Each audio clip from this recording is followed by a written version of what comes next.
this is Reba McEntire, and you're listening to great country music. All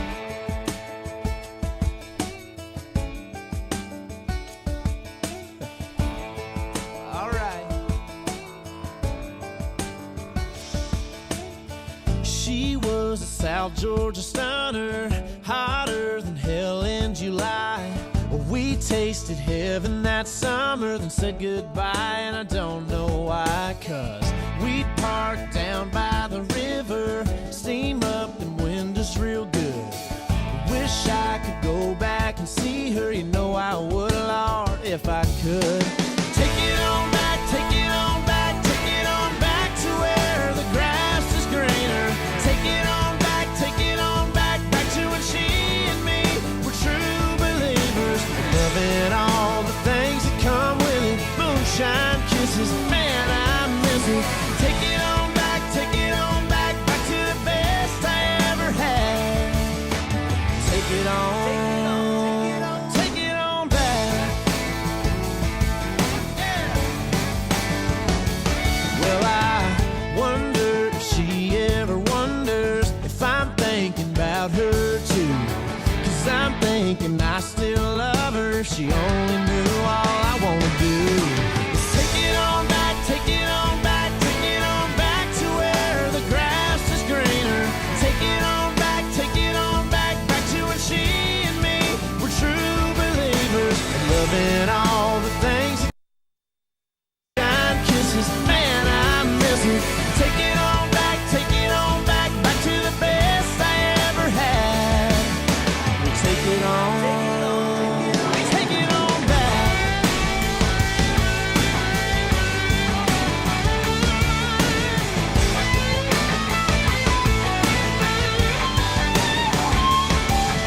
Take it on back to the truck bed blanket, holding that girl till the sun come up. Take it on back to her song and crank it, turn it up loud, I can see her now. Take it on back, back to where the grass is greener. Take it on back, back to when she and me were true believers. Loving all the things that come with it, moonshine kisses, man, I miss it. Take it on back, back to the best I ever had. Take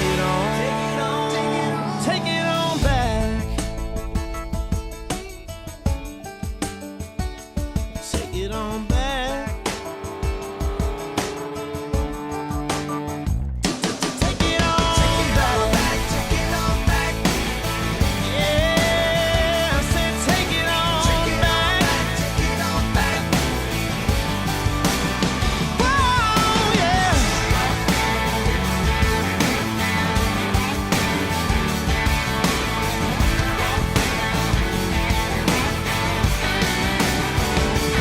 Take it on back.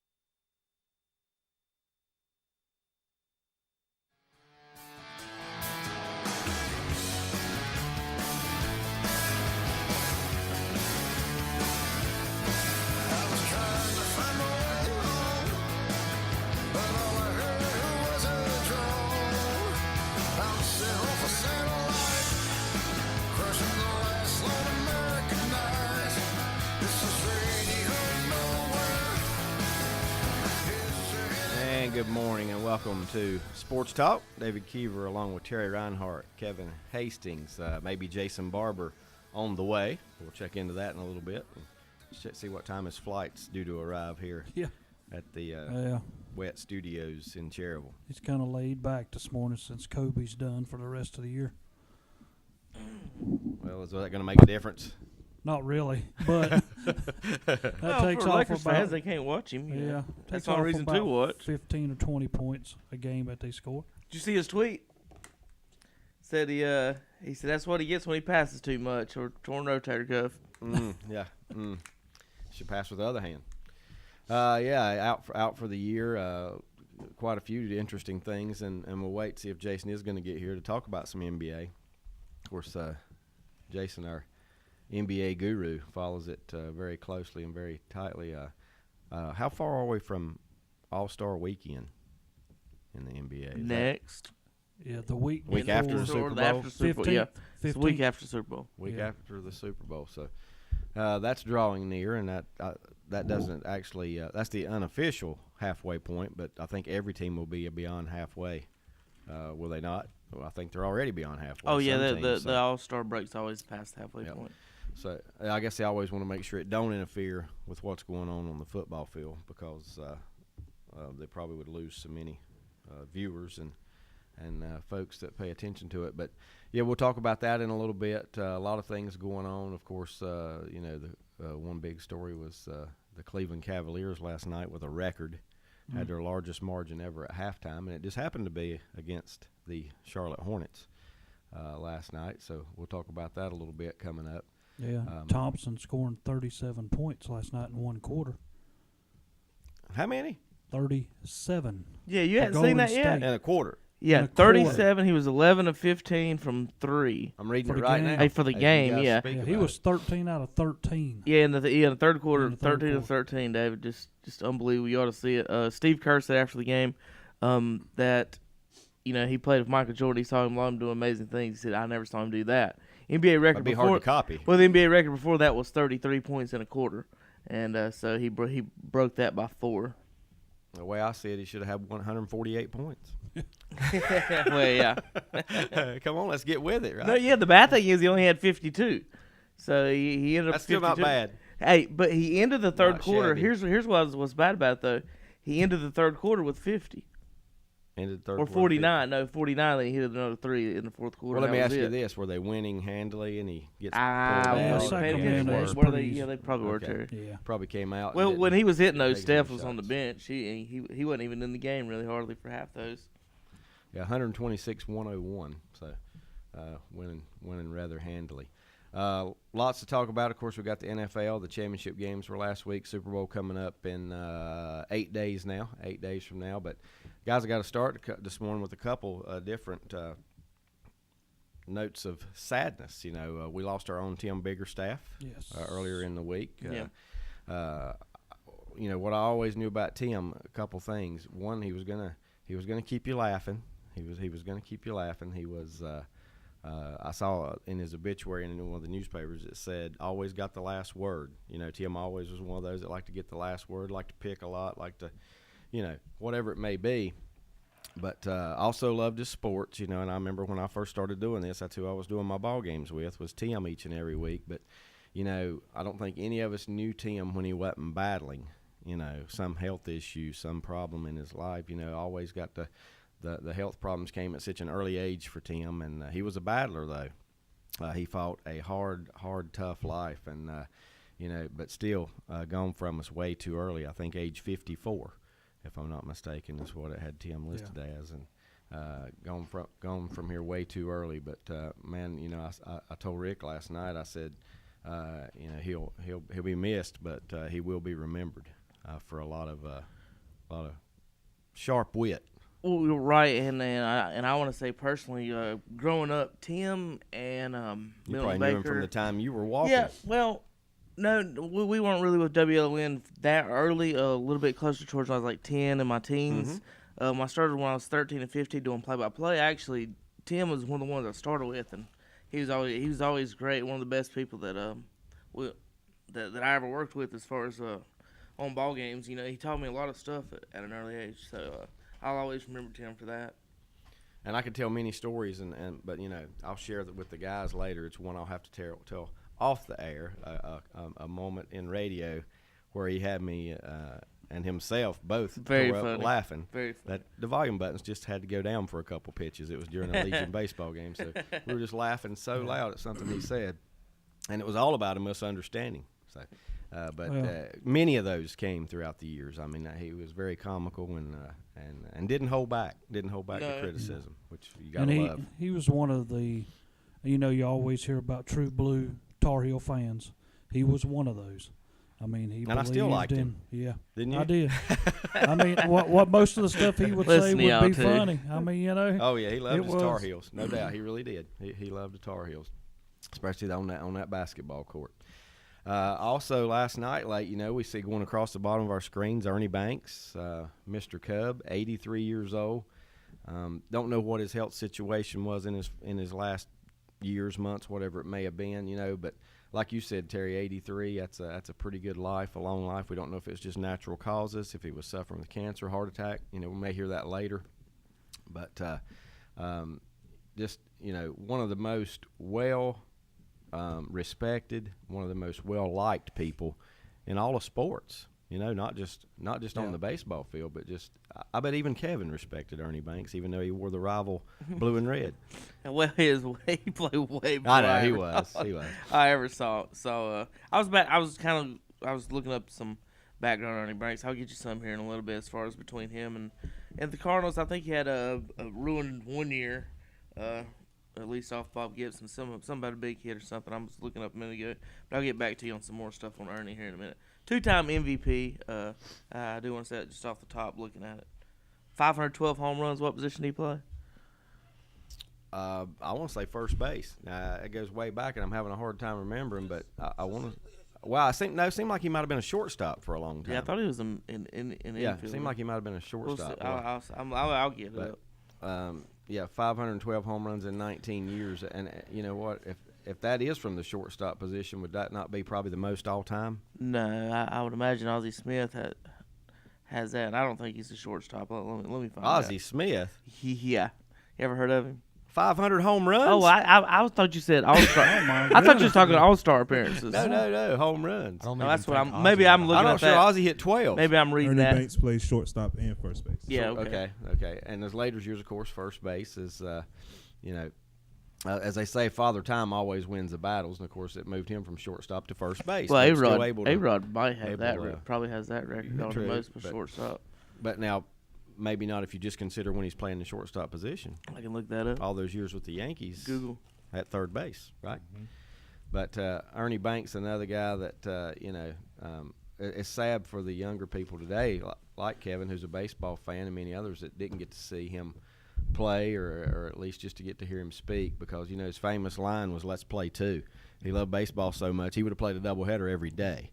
It wasn't about the money for him. He wanted to go out there and on the diamond and just play the game. A true love of the game. But 83 years old, inducted into the Hall of Fame in 1977, Mr. Ernie Banks. 14 All-Star games. 14, Yeah. pretty impressive as well. When you hear the Cubs, and of course you go back and you think of their history, it's Ernie Banks and Ron Santo to me, and now we've lost both those guys. wasn't Ernie the first Chicago Cubs player ever? He was the first African American for the Cubs. Was he? Yep. First Cubs player ever. Well, I'm saying Terry to goes be back put in up their 1800s. hall, I mean, you know He's what the I'm first to saying? have his jersey retired. Oh, you would okay. say. Yeah. First with the jersey retired. Number 14 Yeah. retired. And I'm looking on here. I pull up, and his picture is the cover story today on ESPN. So, tough week for the sports, and tough week for us here locally as well. Folks that don't know, I'm going to say this, and if I'm wrong, somebody can correct me. Send me an email, KeeverDavid@Yahoo, or a text, whatever it may be. But I'm pretty sure Tim Biggerstaff receiving is tonight at Carpenter's here in Cherryville from 6 to 8. 6 to 8 p.m. So I didn't want to throw that out there without saying I'm pretty sure, because His burial's tomorrow at 3 o'clock at Cedar Grove. okay, tomorrow the funeral at 3 o'clock at Cedar Grove. He definitely, America and baseball fans will miss Ernie Banks. We will all miss Tim Biggerstaff in a great way. What a guy he was. Jason, we kind of waited on you to get here this morning. I don't know if you heard us. We were talking NBA a little bit. These guys informed me that of a 37-point quarter last night. Yeah, Klay Thompson definitely. My gosh. He put on the show last night, and he broke Carmelo Anthony and George Gervin's record for most points in the quarter. At 37 points. So this is the most ever in a quarter. Yeah. by Yeah, single He had NBA 37. player. They had 33. Okay. Real quick, Ernie Banks, he does have the most homers ever by a shortstop in the National League. Okay. Cal Ripken Jr., Forgot AL about old leader. Cal. Cal 345, Ernie Banks 277. So A-Rod switched Yeah, over there you before go. he got See, to 345. and there I was thinking all 5'12" for Ernie as a shortstop, and it's not. Of course, He- almost half. Of his Ernie's coming actually at it was first. half and half, 1,200 games first in a short. Really? Yeah, it was Wow. almost right at half. It might be 1,100 games. I was just actually looking at that. 1,259 and 1125. So 100 more games at let's see, first. He won 1 Gold Glove. It looks like at shortstop before he switched to first. I also want to mention real quick as we get back in the NBA, Brian Hanks passing along his condolences this morning. Brian Hanks used to be in this area, great newspaper sports reporter, now in Kinston, and says he hadn't heard about Tim Biggerstaff's passing, and says he was one of the good guys, and no doubt about that. And we'll probably get quite a few of those this morning as we go along. But back to this 37-point quarter. Did not miss a shot, I'm hearing, in the quarter. 13 to 13 in the third quarter. Like I heard you say, Kevin. Steph Curry was sitting the bench most of that third quarter. He didn't need him in there. Yeah, and then Right, get you some rest. they showed when Clay was sitting on the bench in the fourth quarter. They showed him the stat sheet from the third quarter, and he just looked and said, "Wow." So, I say it's between him and James Harden. James Harden last night hits a game winner for Houston. They're battling for that replacement spot for Kobe Bryant on the All-Star team. The starters were named this week for the All-Star team, and so Kobe's not going to play. Of course, he's torn the rotator cuff. So I said those two guys must be put on the show. I was about to, who do you think it should be? If Steve Kerr is going to coach the West, if he gets to pick it, I'm taking. Well, he's yeah, take that's his true. own guy, and you start Steph and Clay in the backcourt All-Star game. And Steph was the leading vote getter this year for All-Star. How about that? Yeah. Beat How about LeBron that? James, yeah. Free throws attempted and made for Klay Thompson last night, 9 of 10 from the line. 3-pointers, 11 for 15. Made good use of those 3-point attempts, and 16 of 25 overall from the field. So, unbelievable night of shooting the basketball and putting it in the hoop. He called in the Sports Center after the game last night, and they was asking, said, "Did you have a feeling you're going to shoot like that?" He said, "Well, not as far as not missing the shot in the third quarter, but he said I knew." He said I had 2 wide open looks in the first half that I missed, and he said if I get those looks again, I won't miss them anymore. And so he said, Bold statement, but he came through with it, did he not? Golden State also has the record for most 50-point games by players in NBA history. So there's a little nugget for you too. and I I mean, wonder if Rick Barry's a part of some of Anton that. Jameson is. So is Tony Delk. Tony Delk, Anton Jameson, more modern era, but Rick Barry might have done it a few times back. I think Tony back Delk in did it his twice. day. Didn't he do it back-to-back nights? Or Anton did it too. That both crazy. Who would ever think Tony Delk scored 50 points? as much as he shot threes, he should have. but this Golden State team, what's reminding me of a little bit?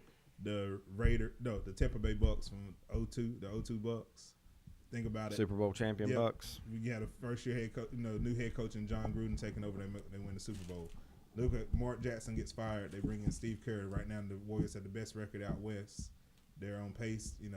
They're on pace to win over 60-plus games. Mm. So now the question is, can they play defense? When it comes to defensive, how are they defensively come playoff time? Are they better? How would you put this? Are they better now than they're going to be when it comes to playoff time? Because then that's when a lot of teams pick it up. The Spurs, Mavericks, people like that's going to pick it up. Can Golden State play with them defensively? That would be the question, and Time will tell. yeah, and then the other thing, what could be a potential first round matchup if everything holds? Well, OKC has to get. OKC could be an 8 seed playing Golden State, or 1 seed in the West. Ooh. Around the Western What a tough way to start. Steph If Curry that don't does have to deal happen. with Westbrook that early, or even if far off. It's just hard to deal with. We'll look at those standings here in just a second. Last night, real quick, Toronto beat Philadelphia 91-86. Atlanta, what's this, 13 in a row for the Hawks, It maybe? is. 13 15, straight. I think. 15? Is it? 15, One- yeah, I think it's a new franchise record for them. 103-93 over Oklahoma City. That's just amazing. Can you seeing that. imagine an Atlanta That's just- Golden State NBA Finals? Those are the two best teams in the East and the West right now. Say Atlanta. Cam Newton was in the house and got booed in his hometown. last night. Of course, after he beat in front- Atlanta, in front of the Atlanta fans. not the Falcons. Yeah, out the playoffs. understandable, right. Right. Cleveland with 129 points had a 35-point lead on the Hornets at halftime Yes. and cruised 129-90 over Charlotte. Just believe they've won 5 in a row now since their 6-game losing streak. Yeah. won 5 They in had a row. 100 at the end of the third quarter. Since LeBron's vacation. Yeah. Good news for Hornets. They scored 90.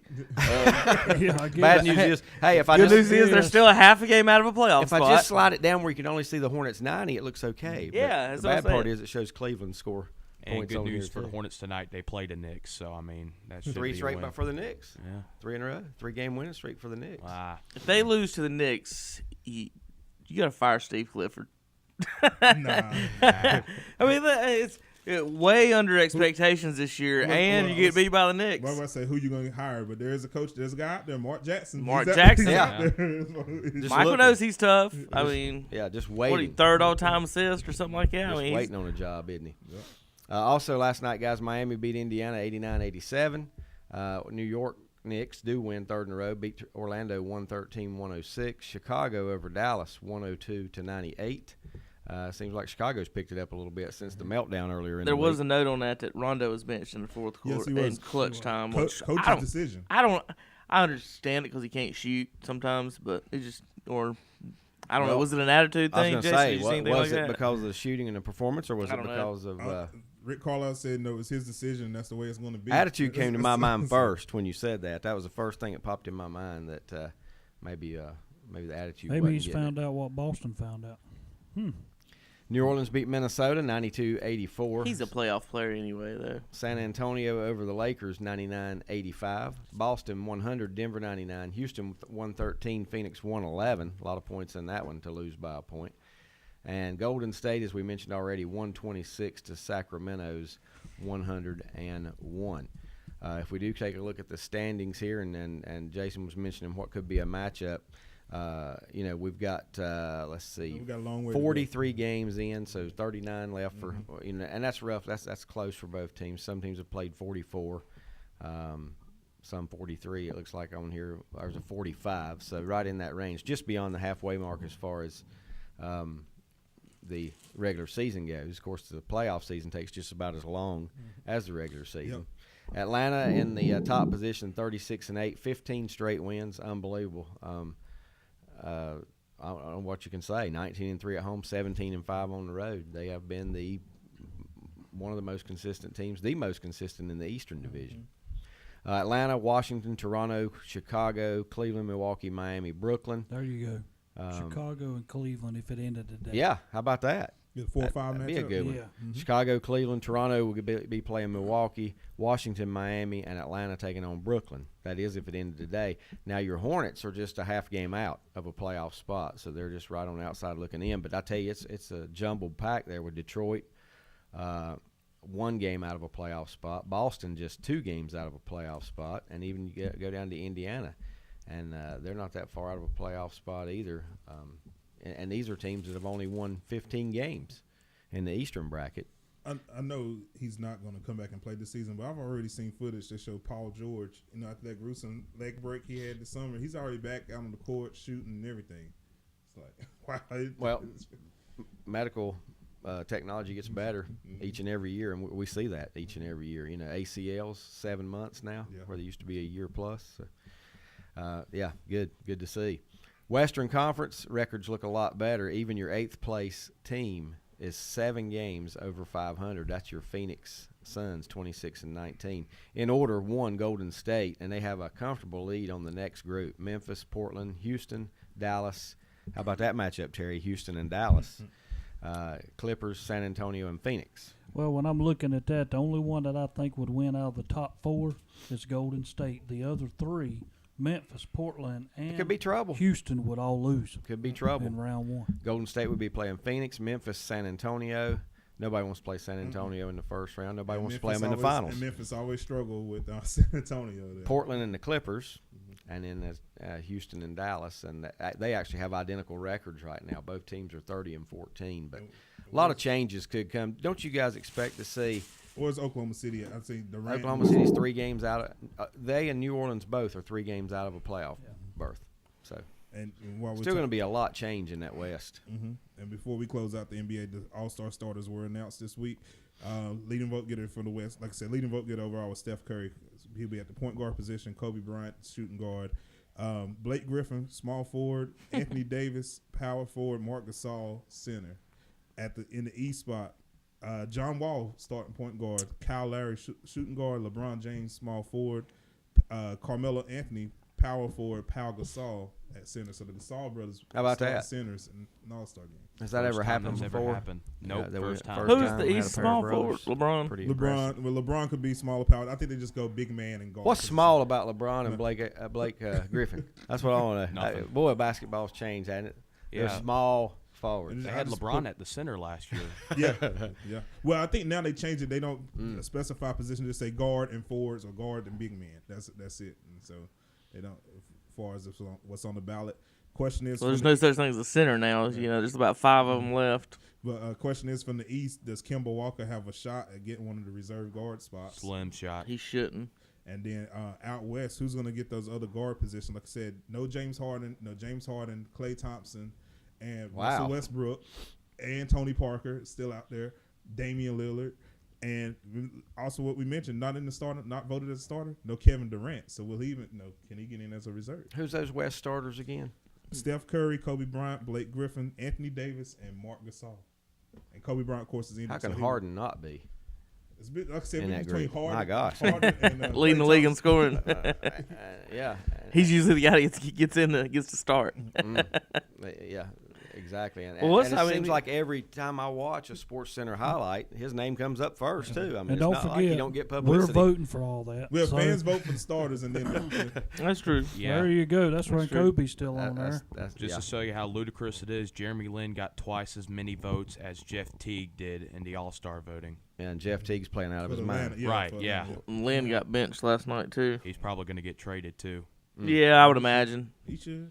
He Became should. popular Yeah. because he was in the Big Apple for a couple of years. Right. He's got to find a spot where they ain't gonna trade him. I mean, you know, I don't know Look, where man, he needs look, to it don't go. matter damn long as them checks still cash. I mean, they just keep, yeah. I mean, they just keep trading him, trading him. He ought to ask to go somewhere that, you know, one of these bad teams where it don't matter. Philly. You know, send him out to Minnesota or Utah or Minnesota. somewhere out west in mid, you know, out in the middle of nowhere. Jason, we kind of mentioned a couple different things. All-Star Weekend, is it the weekend after the Super Bowl or 2 weeks after? 2 weeks 15. after. 2 weeks after. 15. Okay. Charlotte's trying to get an All-Star Well, game. They should be getting one. Charlotte, if the NBA held tradition, if you built a new arena, you got to host the All-Star game. When We'll Charlotte built see. their new arena, they never got the chance to host. I know during Yeah, I that, know. during the time of the All-Star game is also the big. Usually you have All-Star Week, CIAA, ACC tournament. All this stuff start to come in around the same time. So I don't know. You know, Charlotte hosts the CIAA every year. There's tournaments usually the last week of February, so it should give them plenty of time to put in. You know, hold an All-Star game. Can we say that's coming up? Yep. We'll take a timeout. We come back. We're going to look at the Ravens, man. The Ravens aren't taking anything for granted anymore. We'll take a quick timeout. Back with more sports talk after this.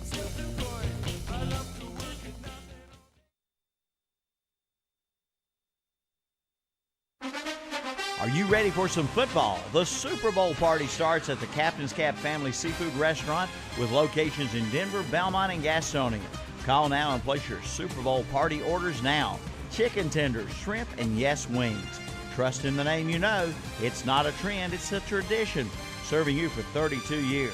The Captain's Cap Family Seafood Restaurant. Highway 16 Denver, Park Street in Belmont, and Linwood Road in Gastonia. Check out the daily specials at the all-new Fairways and Greens restaurant at the Lincoln Country Club in Lincoln.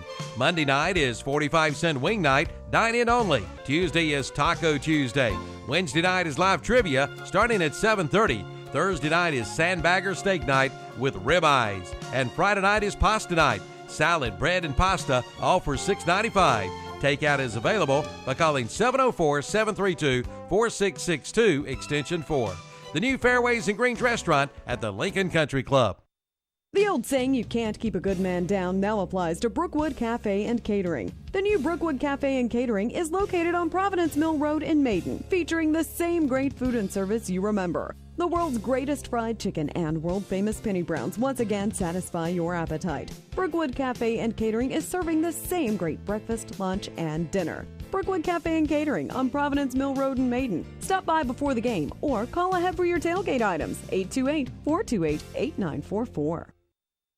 This Valentine's Day, think Red Rabbit 27 of Lincoln for wonderful Valentine gifts, flowers, and more. Red Rabbit 27 has floral arrangements and wreaths, live plant baskets, and yes, fresh-cut roses for your sweetheart. Red Rabbit 27 has lots of wonderful gift ideas, too, for Valentine's Day. Aprons and quilts, painted gourds, baby clothes and blankets, doll clothes, furniture and home and garden decor, plus jams, jellies, and pickles, too. Join Red Rabbit 27 as they hop into spring, Saturday, March 21st, the first day of spring. Listen here for further details. Red Rabbit 27, open Monday through Saturday. Find us on Facebook and find us at www.redrabbit27.com. It might be a little chilly outside, but the deals are red hot from S&R Auto Sales in Shelby. Pick up this week's What's Up Shopper for a list of this week's specials, plus play the sports trivia game and win a free meal from the Clock Restaurant. And remember, you can buy here, pay here at S&R Auto Sales in Shelby. Come on in for all the details. S&R Auto Sales, 417 South Post Road in Shelby, the home of the satisfied customer. The money you save in your savings accounts earns interest, so it just makes sense to have your checking account also earn interest for you. A money market checking account pays interest and also offers the flexibility of writing checks. Certain fees may apply. Carolina Trust Bank, member FDIC. Community-minded just like you. Community-minded, just like you.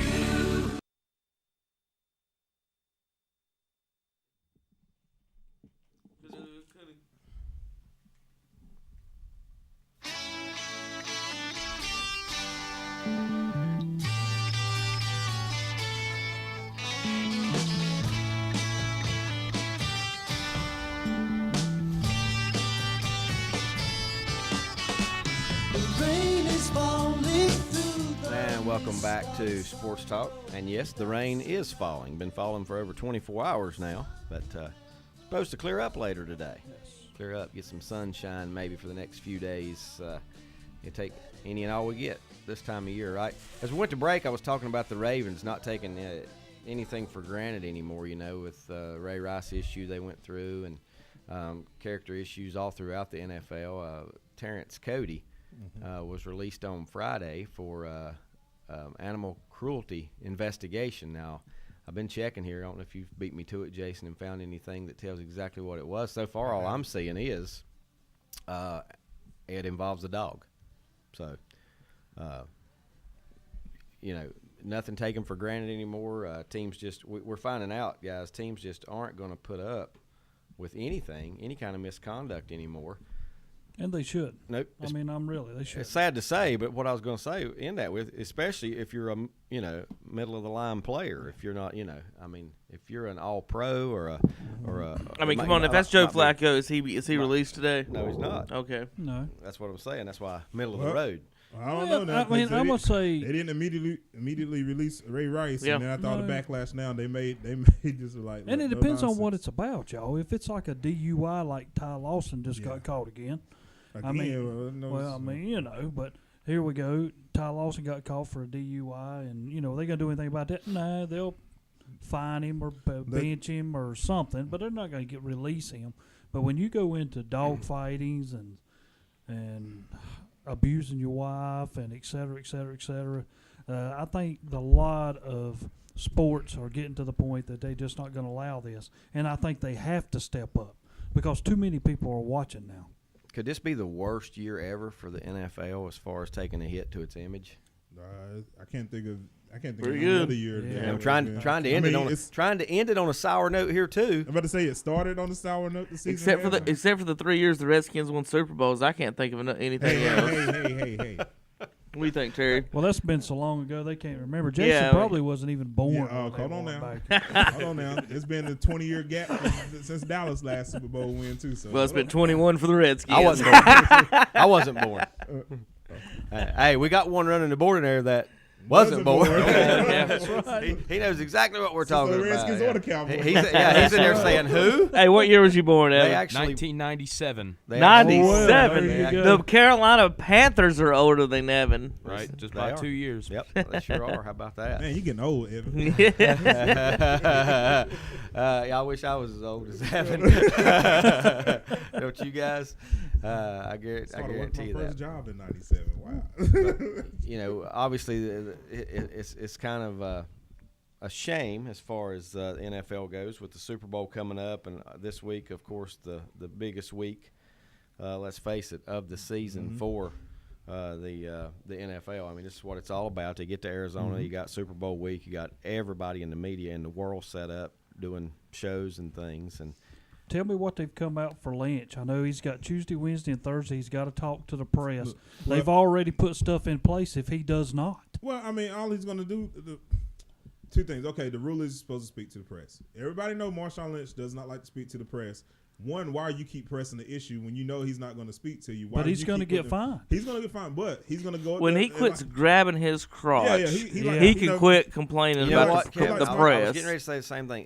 He really does have a problem. And The press has a right to ask about that. Say, hey, Marshawn, why you grab your crotch every time you get in the end zone? He's got a phobia, but you know what? If he's really got that phobia and he don't want to speak, he should. He don't have that phobia every time he scores. Right, he shouldn't be wanting to do that either. But you know where it stemmed from? He got when he was in college. He did some press and he caught some backlash, and ever since then he's been grabbing his But crotch. I don't know about that part. But the thing is, he's just gonna get up there and do like he's been doing the last few Yeah, times. that's I'm true. saying I'm Well, thankful. that's fine. He like, He's thank- going he to like- get fined. No. Now if he asks, I'll ask him. He goes, "I'm thankful." He answered. Yeah, He yeah, like, if Well, that's all you got to say. That's about that's as much as you get out of Belichick. And that's what. After they beat the Panthers, they went to him in the locker room. He was about to leave his locker, and these people just started coming up to him. He was about to walk away. He goes, oh, "Okay, y'all want to do this?" He says, "Okay." And they start asking. He goes, "I'm thankful." I have a remedy for the crotch grabbing though. Ejection on the first offense. You're not going to do it much longer. There is a rule, the Reggie Bush rule, right? If you get ejected in the first you quarter, Going doing in the end something zone, like that, celebrating, you think the toning coach before would you put a stop score, to it? they can call it back. You think the coach put a stop to it if you get ejected? Yeah. Oh yeah. Well, I'm going to be honest with you, and this is me. I am so, and I know there's Seahawk fans out there, that some of them are just rising or newborn Seahawk fans. Let me put it like that. But here's my deal with them. I despise to hear them talk after a game. This past week when Baldwin and them got on the air and they put that phone in, come on, guys, act like you got a little bit of common sense. You don't have to be yelling and hollering into the mic every time somebody jumps up to you. And this is all coming. And don't get me wrong, I'm going to flab out at him. This is all coming from Sherman. The way he did last year, now you got other guys on this team acting just like him when you throw a mic in their face. You know what? You can talk. They back up. They back up their Well, talk. they do. They They back do. up their I'm talk. not going to say they But don't. with but Baldwin, I was wanting to know. understand. Baldwin was like, y'all was down on us. Like, put dude, you us were favored. down. You were Yeah. favored by like 8 points in that game. Who was against y'all? Like, who you mad at? Yo? Yeah, that's You mad, that's bro? the part that really gets old. Is had the whole world against us. Nobody believed in us. Well, you were an 8-point favorite or whatever. Who didn't believe in you? I mean, it's not our fault. You waited to the end to play. Come out and play. But And then that whole play, they can sit back and say whatever. If Boston catches the ball, Yeah, I hate people talking it's trash. over and they're anyway. lucky. You're The so game is lucky. over. Seattle, you lose. You're setting it home. That's No, how simple that game was. Key word: if Boston, That's right, if, you're right, if if. Boston would have done his job and just block and not try to be a hero. 'Cause There's a lot of ifs in that game. There You know, were. if the interception return, he'd kept running. Had But to you know change what? You field still have possession. to. I still give credit to ifs, Seattle ifs, for not ifs. quitting. Yeah. Oh, I mean, agree. They played I agree. I hard. give them all And they also held Green Bay early to field goals Yes. instead of touchdowns, which the game really would have been over. Yeah, Mike if McCarthy. Green Bay's putting touchdowns. So what was the Twice. final score in that game? 28-22. Yeah, Dang, in overtime. Terry Dallas would have killed either one of them. Yeah. Well, I think they had their opportunity at one of them. We did, we did, and the refs decided to let the other team win. Well, I don't know never if- got no pressure. I don't know if I'll y'all still watched, go back to that. Somebody's suing them for $88 billion Dallas NFL fan. Some over guy- over the Dez Bryant Guy in catch. prison, yeah, a Dallas fan in prison is trying to sue for $88 million. As I said, I looked it up before. There's been a survey done. The average IQ of the Dallas fans around 42. So there you go with that with that lawsuit coming out of prison. I don't know if y'all watched the Inside the NFL. 42 may be on the high side too. Yeah, maybe. I don't know if you watched Inside the NFL this week, but of course they were showing the highlights there from the championship weekend. And there, when Seattle cut it to 19-7, Russell Wilson's on the sideline telling, "Look, guys, we're gonna get this." And then right before they took the drive, they set up to take the tie the game, to take the lead at 22-19.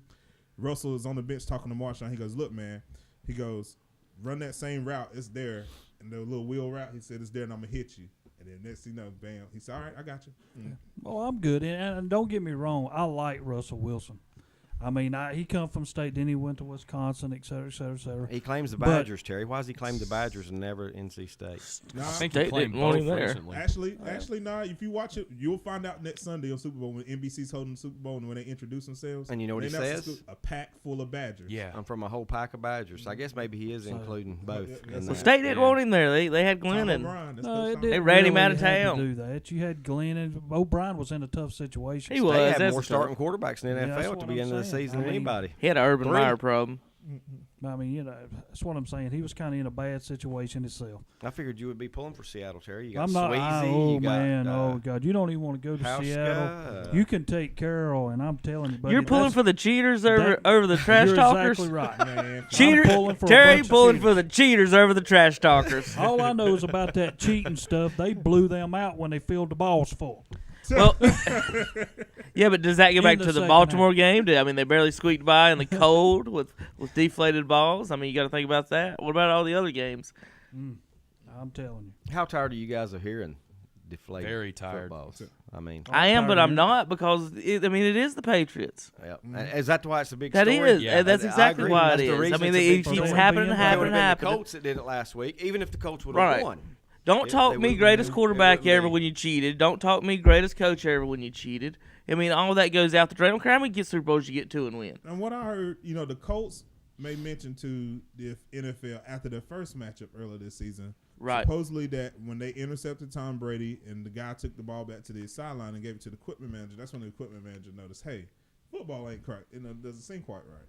So they had been notified before the game by the Ravens too, and they had planned at halftime to check all the balls. Mm-hmm. One ball was lost because they threw it in the end zone. They threw it in the stands. There have been folks that said this has gone on for several years, not just several games. Yeah, it has to have gone. So. Well, if that's the way Tom Brady likes the ball, he's a quarterback. I'm sure. I almost believe Belichick. I would never see as a quarterback.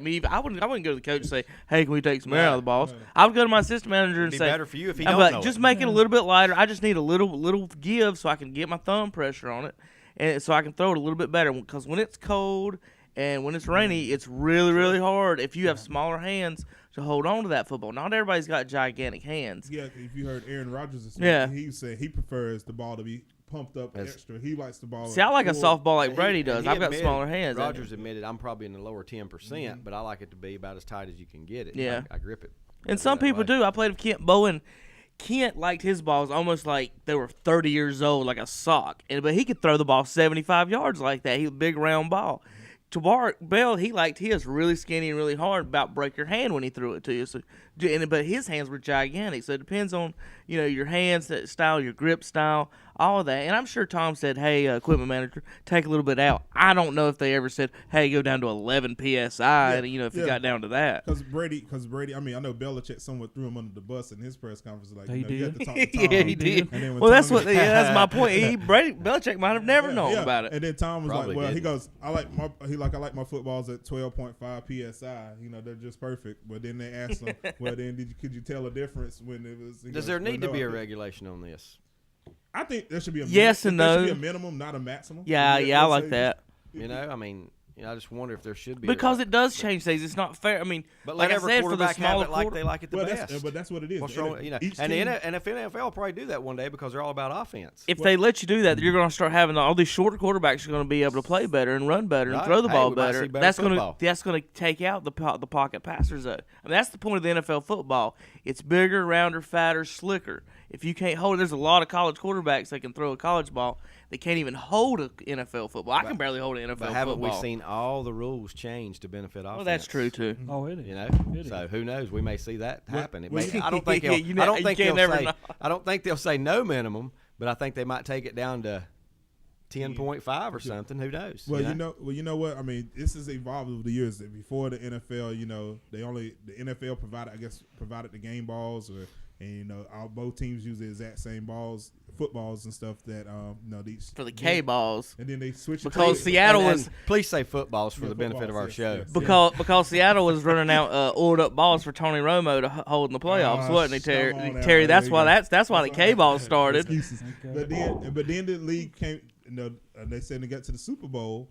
The NFL provides all the footballs, and so the teams would then the guys were having the ball would be too slick. They didn't get a chance to work them in during practice. I heard Troy Aikman used to complain they're about really that. slick out of the and box. So then the NFL allowed the Super Bowl teams, they give half of them to one team, half the other team. They get to work the footballs in how they want them to loosen them up, break them in. Yeah, Peyton was one of the ones that was complaining about that. And then Burnell even come on television and said that if Brady says I don't know anything about football, he says he's a lie. That's it. It is. Every quarterback wants to. I mean, why wouldn't he? It's like a pitcher. He rubs his baseballs up before he throws it. Well, let me ask you this then. A lot of things go on in all of sports. A lot of little things for gamesmanship. Was Brady wrong for doing that? Even let's say he told the guy lower those things. Is he wrong for doing that as long as he can get by with it? No, if he's just saying, "Hey, take some air out of it to grip it." But if they're ever going, "Hey, let's go under 11 psi," I mean, if that's a little bit. Isn't it? Are they going? Are they going to that down to exact? That's what I'm saying. They're not. I don't think they're doing that. No, it's not like I just think he's thinking, "Hey, take a little bit out so I can grip it better." If we get caught, we'll pump them back up. Yeah, throw it. Hey, man, take a little bit out, and then they measure all the other balls at that same psi. I mean, how long does it take to stick a needle with a meter on it? Yep. The worst arguments I heard all week were on national TV. This is what's sad. Were the balls are outside, they can lose some air. Well, the Colts balls were at the same stadium. Exactly. Did you not realize that? Theirs would have done the same Well, thing. maybe the other Patriots one would was, keep theirs in an they oven. had to take these in a locker room. cold. Has all these people not ever seen the little needle you take and you let the ball? I mean, a guy can tape one to his glove right there, and he can stand there Nobody and would open ever right. see it. I mean, it's not hard to do. It can be hid so easily, and you can.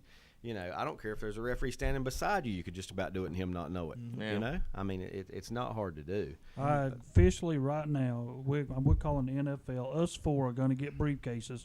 We're going to come in with our black shades, and we're officially going to bring the balls to the NFL playoffs and Super Bowl.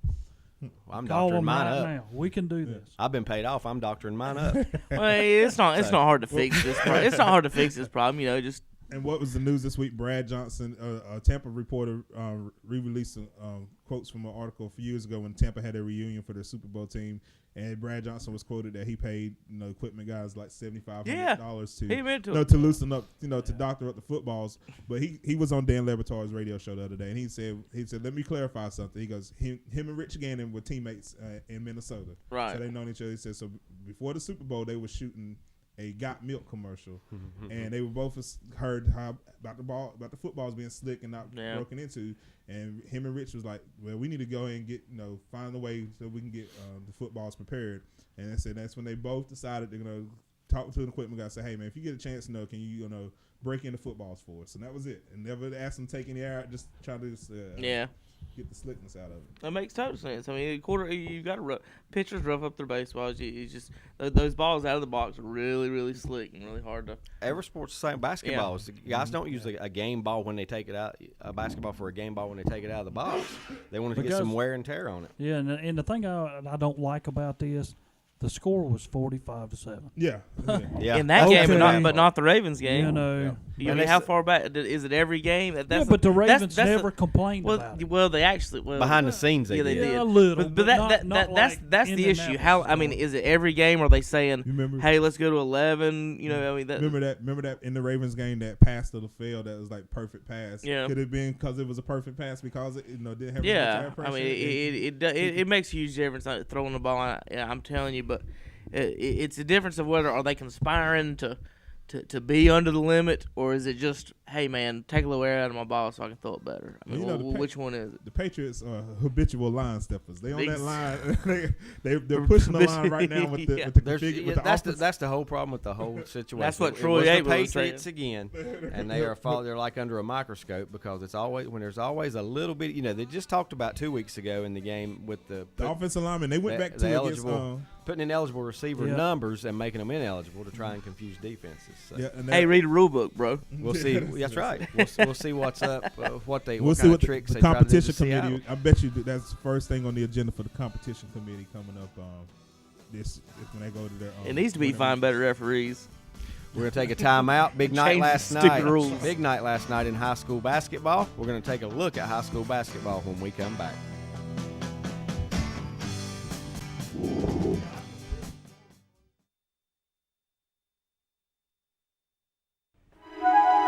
Here's what's up in Cleveland, Gaston, and Lincoln counties, brought to you by the What's Up Shopper and Big O Country, WHS, WCSL, and WLON.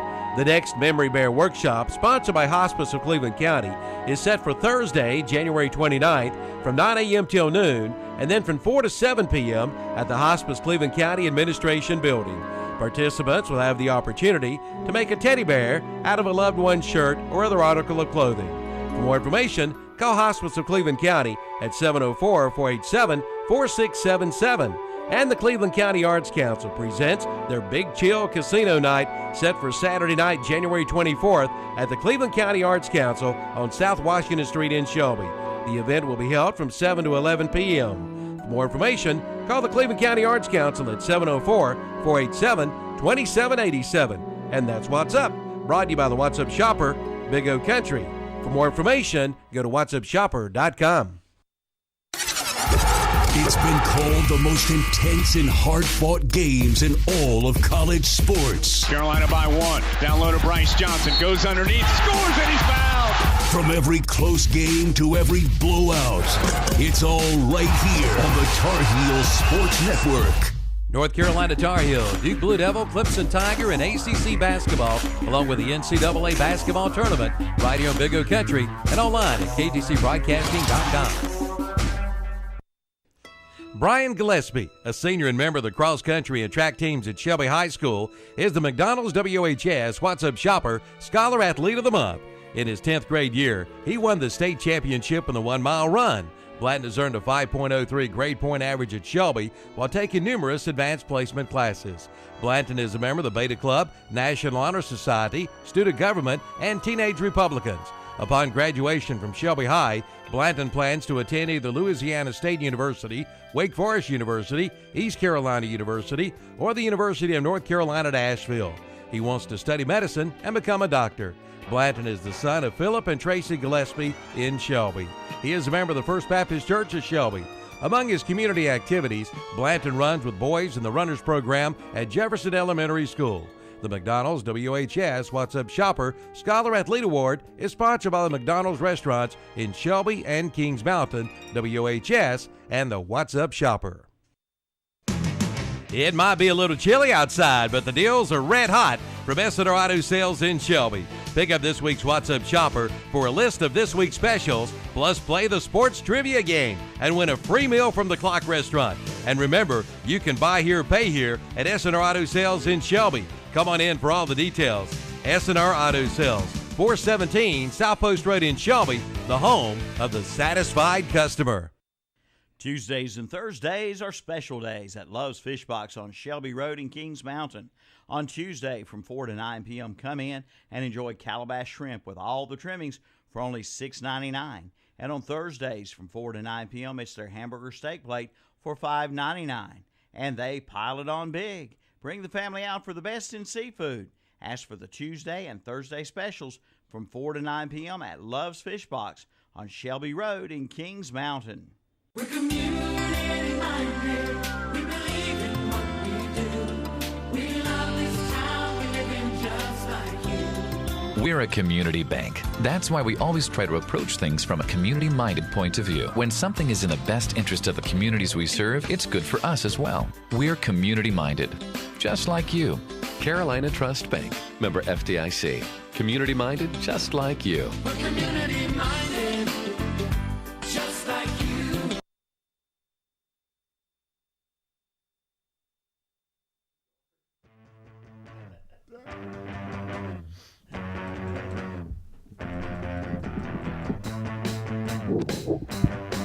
Terry, don't act like you know what that is. Terry can name the group. Tell him who that is. Hey, I don't think he does. Oh my gosh. Oh, You know that? Deep Purple. No. It's a city. Oh, ain't Deep Purple. Chicago. Wrong song. I'm sorry, Daddy. And speaking of Chicago, how about their hire this week? John Fox. Yeah. Yeah. He can't get his quarterback right. If he can't if he can't coach Peyton Manning, how is he going to handle coaching Jay Cutler? He can. He had Jake Delhomme. Well, that's true too, but Well, he still think he has Jake Delhomme because he called Jay Cutler Jake. he did. He did.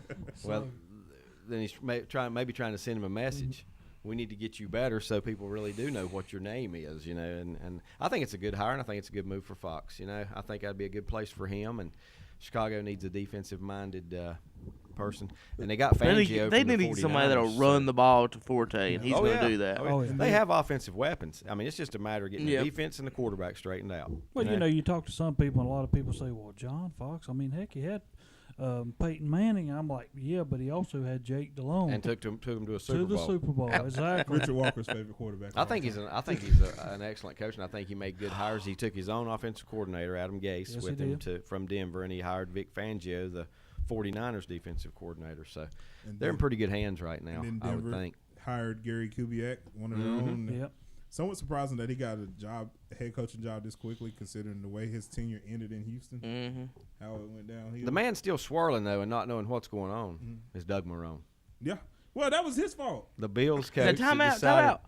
Now, is he the dumbest man or is he the smartest man in the room? Well, I don't know. Now he's getting paid $4 million plus to do less and be in Jacksonville, Florida, but now, wait instead a minute. of Buffalo, New York. Surely they had a clause in that contract. No, he gets all $4 million. Really? He gets If it. you He gets get a every job, bit you of can it. still- Yep, every bit of it. That's He's getting paid that's twice. Buffalo's fault for writing that. Yeah, that's what I'm contract. saying. He's the smartest man in the room because not only did he get the same How money can you he's let getting, a man just leave he's going to you Florida on his own and still get instead paid? of Buffalo. Well, that's the clause. And take another job. That's the clause his agent, Jimmy Sexton. He must have Bobby Bonilla's agent. No, he has his agent. Yeah. His agent is Jimmy. His agent is Jimmy Sexton, who is now he's the Drew Rosenhaus of agents for coaches. Okay. Because Sexton, the 14, how many schools? 12 or 14 schools in the SEC. A lot. It's say 12 schools. He's the agent for 7 of those coaches in the SEC. He's an SEC guy. Him and Reggie White were roommates at Tennessee. So he was Reggie White's first agent. He's agent to like 10 of the NFL head coaches. He does good. He did a good job. He's also Lane Kiffin's agent. That's how him and that's how he's Nick Saban's agent and Lane Kiffin. Well, that's how he's a coordinated. great agent if he gets 'cause Lane Kiffin any job. Lane Kiffin's getting a job. That's how I mean, he he's getting a coordinated job. He don't do without but a day. That's how he coordinated getting Kiffin and Saban together because Yeah. he's their agent. And that's how he with the office coordinator job. So yeah, Jimmy Sexton is the agent to the coaches, and so he put that clause in there for Doug Marrone. Marrone's sitting pretty. He's on the beach in Jacksonville with $4 million. He and Bobby Bonilla share a timeshare at different places. Bonilla, you know, the funny thing about him is he hadn't played in about 15 years, but he's still getting paid by the Mets. Yeah, and no matter how bad a job Marrone does next year as the offensive line coach for the Jacksonville Jaguars, it doesn't matter.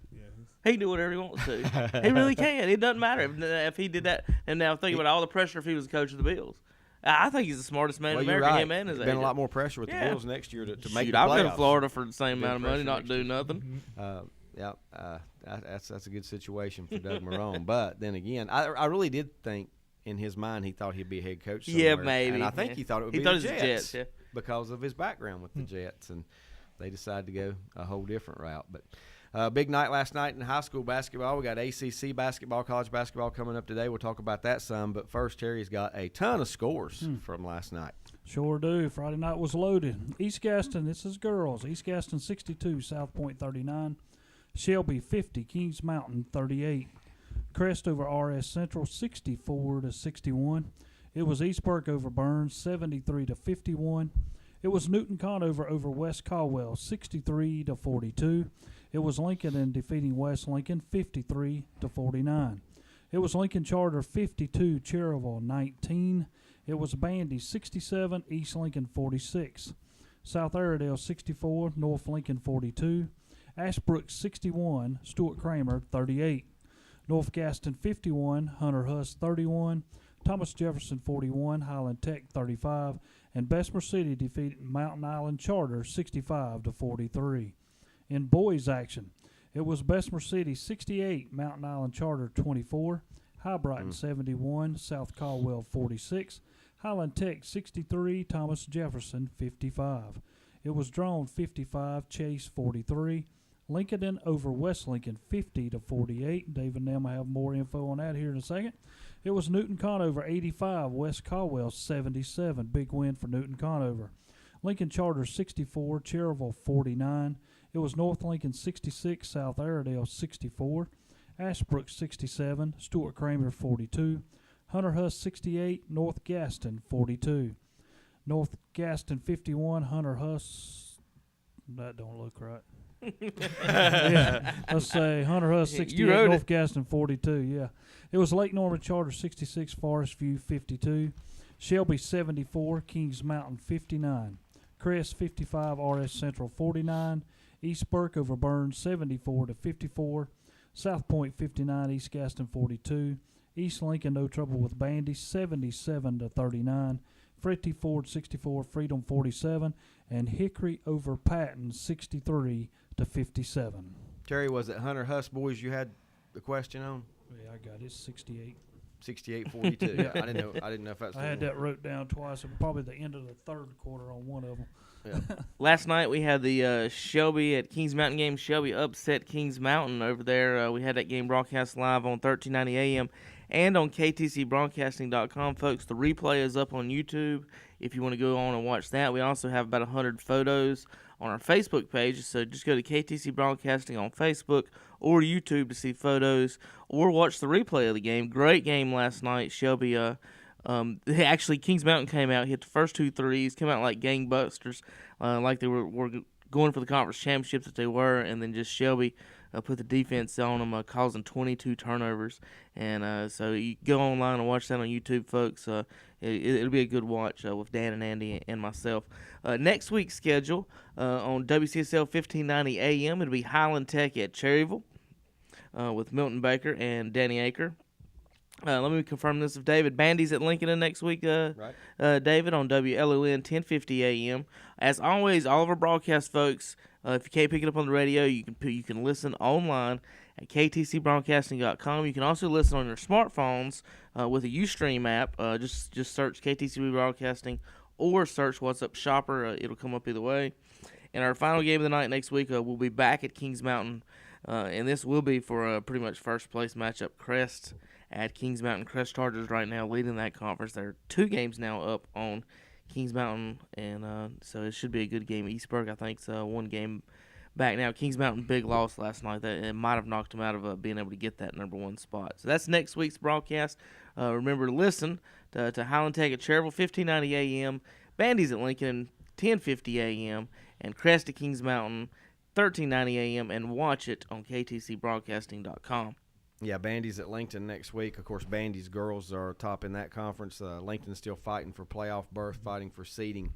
And we thought that next week we were going to have a huge showdown 2 Fridays from now, West Caldwell at East Lincoln. But, of course, Newton Conover kind of put the damper on that a little bit last night with their win over West Caldwell. So now East Lincoln has a 2-game lead. I think that happened in the SMAC, too, is that the leading team actually ended up going from 2 teams, one behind them, and then it turned into the 2-game lead. Don't East Lincoln have to go to Newton? East Lincoln still has to go to Newton. At Maiden, too, I think. And play West Caldwell at home. Yep. And last night's game was at Newton Conover? Was at Newton. There you go. Yeah, that's a lot of points for a Danny Anderson team to give up. West Caldwell head coach. They're a defensive-minded team, but Newton Conover hit 8 threes in the first half, built a 12-point lead, and wound up winning the game by 8 points. Newton scored 85 in their home gym on West Caldwell. That's probably the most points give up by a Newton Conover.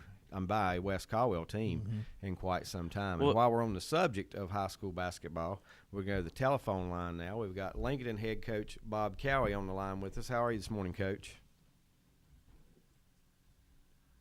Uh-oh. You there with us, Coach? Help him out. All right. Kevin. Just bear with us a second, Coach. We're in the studio this morning. Got big smoke running the board over there. Kevin's going to give him a little assistance to make sure he's got it right. We're trying to get Coach Cowie on. We mentioned he is playing for playoff seeding. And Lincoln, of course, as Terry mentioned in the scores there, picked up a huge win last night, a huge conference win on the road against a rival West Lincoln, a very hard-fought game. Wasn't pretty, and we'll talk with Coach Cowie about that in a little bit. I think he'd tell you the same thing, not a pretty game at all. But, rivalry games on the road, I'm sure he's happy just to pick up the victory. Coach, if we lost you, dial us right back. Kevin's going to help get you on here and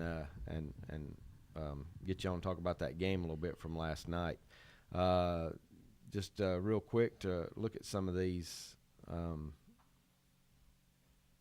That's throwing me for a loop there. Something's not right. I had a question, and it's kind of, and there's no way we're going to be able to answer this. But don't ask it. But East Lincoln. Yep. Undefeated in football. Yep. Undefeated in basketball now on January 24th. Yep. Wonder how long or if that's ever happened that far along. Yeah, I know that's a good question. I wonder how long it has been for a football team to continue the success on into the basketball. That is just outstanding. I mean, led by these two brothers and hadn't lost a game in Terry. January 24th. They ain't lost a game this school year. Right, they have not. I mean, they hadn't. They have not. We got him now. Smoke. Coach Cowie, can you hear us? Are you there, Coach? We are working on it. How about that? We are working on it. I did want to mention real quick, that, and we'll try to get all these conference standings in. East Lincoln leading the conference at 8-0. West Caldwell 6-2. Newton Conover 6-2. Then comes Lincoln right behind those guys at 5-3. So they are still in the mix to move up in the standings a little bit. We have cut Coach Cowie off again. It doesn't come back in. The smoke is hanging up on him. Okay, he said smoke's hanging up on him. There's a hold button on that phone, and it is critical. That hold button is critical on that telephone. That's the number one option, right? Number one option. No reads, no checks, nothing. Just go straight up the middle with the hold button. Coach Cowie, please call us right back, and we'll make sure that at least give us 10 tries. That's only 2. We're just 0 for 2. Come on, it's like baseball. If we go 1 for 3, we're pretty successful. So give us that opportunity. And real quick, while we're waiting on Coach Cowie to call back in, I'll tell you the Virginia Cavaliers. My stat of the week of the whole week is the number 28. How does an ACC basketball team only score 28 points in a game? What? Georgia Tech was beaten by Virginia 57-28 on Thursday night. And these are D1 college athletes. Yeah, and you're in Atlanta, where you should be getting some ballers, Jason. Coach Cowie, can you hear us? I can. How are you guys this morning? Hey, we're hitting 333. We're not so bad. We just weren't comfortable in the box those first couple times up. Hey, we're glad to have you with us this morning, Coach. Glad to have you on. We talked about your game just briefly, but I wanted to get you on before we talked about it too much. I said I think Coach Cowie would agree with me in 2 things. Number 1, it was not a pretty game. It was an ugly game. But number 2, it's against a conference rival, a county rival on the road, and a win is a win. Yes, what you said is very true. We talked last night before the game. We knew it was going to be difficult. In all the years I've been at Lincoln, there have been very few times that we've taken teams over to West Lincoln, and it's not been a struggle to win. And last night was certainly the case. West Lincoln played awfully well last night, and, sometimes as a coach, you sit back and you look and you think that's probably a game that we didn't deserve to win, and in many ways we probably didn't deserve to win the basketball game. It's a tribute for us. We obviously didn't play well. We made enough plays down the stretch to pull the win out. But again, we were extremely fortunate to win. There's no doubt about it. Well, Coach, I will say this. It was a seesaw battle. You guys did not lead the game a whole lot in the first half. You did wind up going to the halftime break with a 22-19 lead. But you have to tell me what changed. Midway through the third quarter, kind of late in the third quarter, West Lincoln went on an 8-0 run, went up by 7 on you guys, 37-30. But it seemed like you guys either picked up the intensity or started, better shot selection. I don't know what it was, but you got things turned around. Yeah, we did. Obviously, West Lincoln was wanting to slow the pace down, and they did a great job of that last night with their offense, with substitutions, with water on the floor at times. It seemed like every time we got in a little groove, there was a hesitation in the basketball game, and I think that was playing by West Lincoln. It's a smart thing to do if that's what you're trying to do, but we could never get on a roll. We tried to press some to pick up the pace, and we were able to do that some late in the first half. And West Lincoln's the type of team that if you give them open looks, they have some guys that can knock down threes, and there in the third quarter for a little stretch, we lost our man a couple times, and they had some open looks and did that. I called timeout, I don't know, with just a couple minutes left in the third quarter, and basically told our guys, now you have your work cut out for you. We're going to see what we're made of. We're going to have to buckle down. And from that point on, our intensity, our focus picked up a lot. Coach, this is Terry Reinhardt, and I'm speaking to you. But on your team, as they started the year, I know you started off to a great big bang, going 8-0, 9-0. Has your team lost a little bit of the confidence since they have started playing teams and they've got beat a few times? And are your seniors starting to pick those guys up? Because I know you got a lot of freshmen on the team. Yeah, I don't think we've lost any confidence at all. We've made some goals throughout the year, and one of our goals, we of course have long-term goals, and we have some short-term goals. And one of our goals that we had made recently was to be 13-3 after our game last night against West Lincoln, and we were able to, accomplish that. I don't think we lack confidence at all. Sometimes I think with this group it's kind of the other way. I think sometimes we're overconfident. I kept preaching to them last night about how it was going to be a difficult game, and I could just kind of see it in their eyes and their actions before the game that they didn't believe it was going to be so difficult. So I don't think we're lacking confidence at all. I think, if anything, I think sometimes we're a little bit overconfident, which I don't necessarily think is a bad thing. Coach, you were talking about, I know you can't comment on this, but I will. You were talking about the game not ever getting into a flow, and you guys couldn't get a groove, and you said West Lincoln played a part in that. Well, I'll say this, too. There were more fouls in the game last night than field goals made in that basketball game. So that made for a lot of stoppages in play. It seemed like there at one point in the game there was a foul ever tripped down the floor on both ends, and that's just hard to get in a groove and get in a game. It is, and foul's one thing, but it seemed to me like every time a foul was called, there was a delay in the action where the foul wasn't called at the table and the ball was not put in place, right. and I think that had something to do with it. I thought the officials did a good job last night. I mean, some games there's just going to be more called, but just the overall flow of the basketball game was not the way that it could be and should be. And again, I'm not saying anything negative about West Lincoln. I think that's part of their strategy, obviously, last night was to do that, and it worked pretty effectively for them. Well, Coach, you guys played a pretty tough week this week. You played the area juggernaut, so to speak, early in the week. East Lincoln lost to those guys on the road, very high-scoring game, but you guys did bounce back, get a non-conference win on Wednesday night over Forest View, and then a conference victory last night on the road against West Lincoln. So a pretty good week. Right. Again, at East Lincoln on Tuesday night, they were obviously a far superior basketball team than we were. We did a good job just to keep in that basketball game and not get blown out.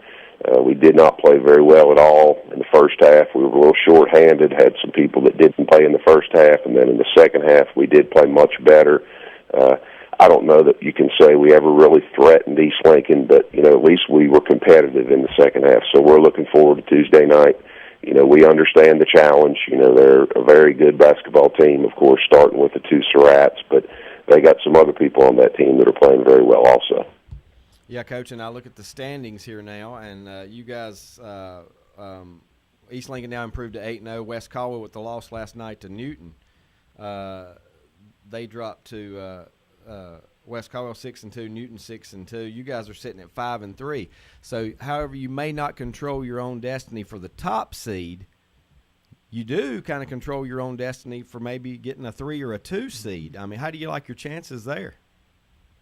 It's obviously going to be tough. We understand, starting with East Lincoln on Tuesday, and then, we have to go to West Caldwell. That's going to be very difficult. Mm-hmm. We have Newton Conover at home, but it's my belief and a lot of coaches in the league's belief that Newton Conover might be the most talented team in the league. So that's going to be a challenge. We have to go to Bunker Hill, who has a good basketball team. We beat Bunker Hill early in the year by 18 points, but I think that was overall the best game that we played all year. We still have to go to Maiden, and it was all we could do to beat Maiden on our home court earlier this week. So there's still a lot of challenges ahead of us. We're looking forward to it. if we don't end up as one of those top 3 seeds, I would hope with our record that we have overall that we'll be able to get one of the wild cards for the playoffs. So we still have a lot to play for, that's for sure. Trying to figure out how many weeks left in the regular season, Coach. 2 full weeks? We have 3 weeks. 3 weeks left. 3 weeks left, and yes, still a lot to be determined. I mentioned to you last night, Coach, after the game that Newton Conover had knocked off West Caldwell at home, and just like you said, you thought Newton has the most talent on any squad. You were not shocked by that at all. No, I wasn't. They just got the size. They got athletes, and when they play hard, they're very talented. The game that shocked me earlier in the year is when I heard that East Lincoln had beat them, 105-72. That was a shocking score to me because of just the overall talent that Newton does have. Coach, is there a better conference right now? Maybe SD7 is a strong 2A conference. It showed its power in football, and now it's showing itself here in basketball. Some good teams that could make some deep runs in the playoffs. I don't know if there's a conference better right now, top to bottom. Again, I've said that many times. I think this conference is great for competition overall, for fan support, and in the western part of the state, I don't know a conference that is good. I'm not as familiar with the teams down in the east, but as far as from this part of the state, I feel confident in saying there's no better 2A league. Right, Coach. We appreciate having you this morning. Keep up the good work. As always, the main, for you guys, the main thing was last night you did pick up the win, and you're right there in the mix of things. So, look forward to hearing from you again. All right, thank you, guys. Thank you. Good Thank luck. you, Coach. Coach Bob Cowie there. Same, always, isn't he? Even keel. Never too excited, never too depressed. Just always sounds the same. And it is a good conference of basketball. And I still feel like, I told Rick last night, Lincoln's got the kind of team they could sneak up and steal one from one of these 2 teams, either West Caldwell or Newton. They get Newton at home. They got to go to West Caldwell. And if they do that, they could even move up a spot themselves in the standings. Kevin made a good point earlier. We were talking about East Lincoln, how they haven't lost anything since school started. The boys haven't. They don't know what it'd be like to lose a game, so it's going to be hard for anybody to overtake them. Right now, East Lincoln's going to have to lose 2 games, and I don't see that happening in 3 weeks in conference play. And if they don't lose them to the right people, they're going to have to lose 3 for somebody to overtake them. But, it's a good conference in basketball. Girls as well, had a state championship participant last year in the girls championship. So, I kind of like what he said. He said they might be more overconfident. I guess if you would go to a game last night, your guys really think that game shouldn't have been that close. And I guess some games you can go to into. Because it hadn't been, they had beaten them soundly. Hadn't they played them twice already? Sure have. And you know how it is, Terry. It's hard to get a team up for the 3rd meeting or the 4th meeting or whatever it may be, during the season. So, good game, good competitive game. And one thing I liked about it is a hard-fought game on the court, but you could tell there was never any hard feelings between the guy. It's just a rivalry game that's played, and it's all left on the court. Appreciate Coach Cowie calling in this morning, talking a little bit about his team. And you know what? We appreciate Smoke handling the buttons and getting him on the air and hitting 333 for us. We're going to take a quick timeout. Take a timeout. When we come back, we're going to look at the ACC basketball standings.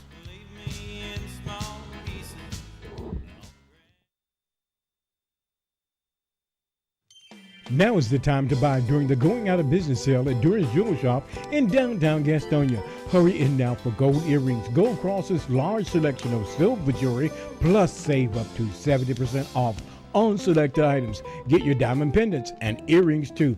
And wedding bands are now half price, plus free gift wrapping too at Durance Jewel Shop, 158 South Street in downtown Gastonia, right across from City Hall.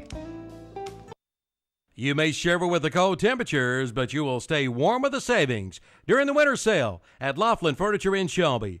There are savings throughout the store. Sofa sets start at $599.99. Recliners as low as $199.99. Plus bedroom sets, mattresses, and more, all on sale during the big old winter sale at Laughlin Furniture, 400 North Lafayette Street in Uptown Shelby.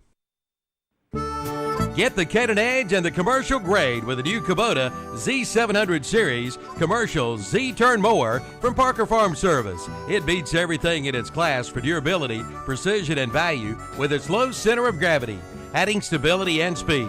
plus quick access maintenance points too. Schedule an on-site demonstration today. Call Parker Farm Service 704-482-7061 or visit the showroom at 126 Bessie Drive at the Oak Grove Road, Highway 74 bypass in Kings Mountain, or go to Kubota.com. There's a new Train dealer in Shelby and Cleveland County. It's IMA Residential Services. Yes, Train customers, help is here with IMA Residential Services. They can service your old Train or any brand unit, plus offer you some great purchase plans for a brand new unit from Train. Just call 704-481-1144. That's 704-481-1144. Or visit the website at imacontractors.com. Your new Train dealer, IMA Residential Services. Remember, it's hard to stop a train. It's time. Time to head to the Pine Mountain Golf Course. Pine Mountain invites all former Pine Grove Golf Course players to come on up. You'll find a challenging 18-hole par 68 course. Play all day on weekends for only $22. Seniors can play and ride on weekends for $19. And ask about the Clip and Save coupons available. Call 828-433-4950 for your tee time at the Pine Mountain Golf Course, located at the base of the beautiful South Mountain State Park.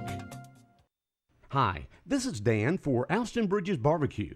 I feel like an expert when talking about barbecue at Alston Bridges. They've been providing Andy, myself, and our WOHS Sports Broadcasting team with our pregame meals for over 25 years. Barbecue pork, chicken, beef, hot dogs, fries, baked beans, slaw, hush puppies, and tea. The best. In Cleveland County, we consider our local sports tradition as championship. Know what? So is the barbecue. At Alston Bridges Barbecue, 620 Grover Street, right here in Shelby. Community minded, just like you. Community minded, that's for sure it's true.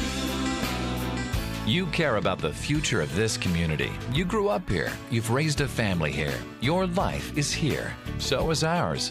Carolina Trust Bank. Member FDIC. Community minded, just like you. Here's what's up in Cleveland, Gaston, and the Lincoln counties, brought to you by the What's Up Shopper and Big O Country, WOHS, WCSL, and WLON. The Broad River Genealogical Society presents Scott Seifert's The First American Declaration of Independence, Sunday, February 8th at the Neal Senior Center in Shelby. The topic will be the disputed history of the Mecklenburg Declaration. For more information, contact the Neal Senior Center at 704-482-3488. And the next hospice volunteer training class is set for March 16th, 17th, and 19th at the Hospice of Cleveland County Administration Building. The course is open to anyone interested in learning more about hospice care and the services provided for the community. For more information, call Hospice of Cleveland County at 704-487-4677. And that's What's Up, brought to you by the What's Up Shopper and Big O Country. For more information, go to whatsupshopper.com.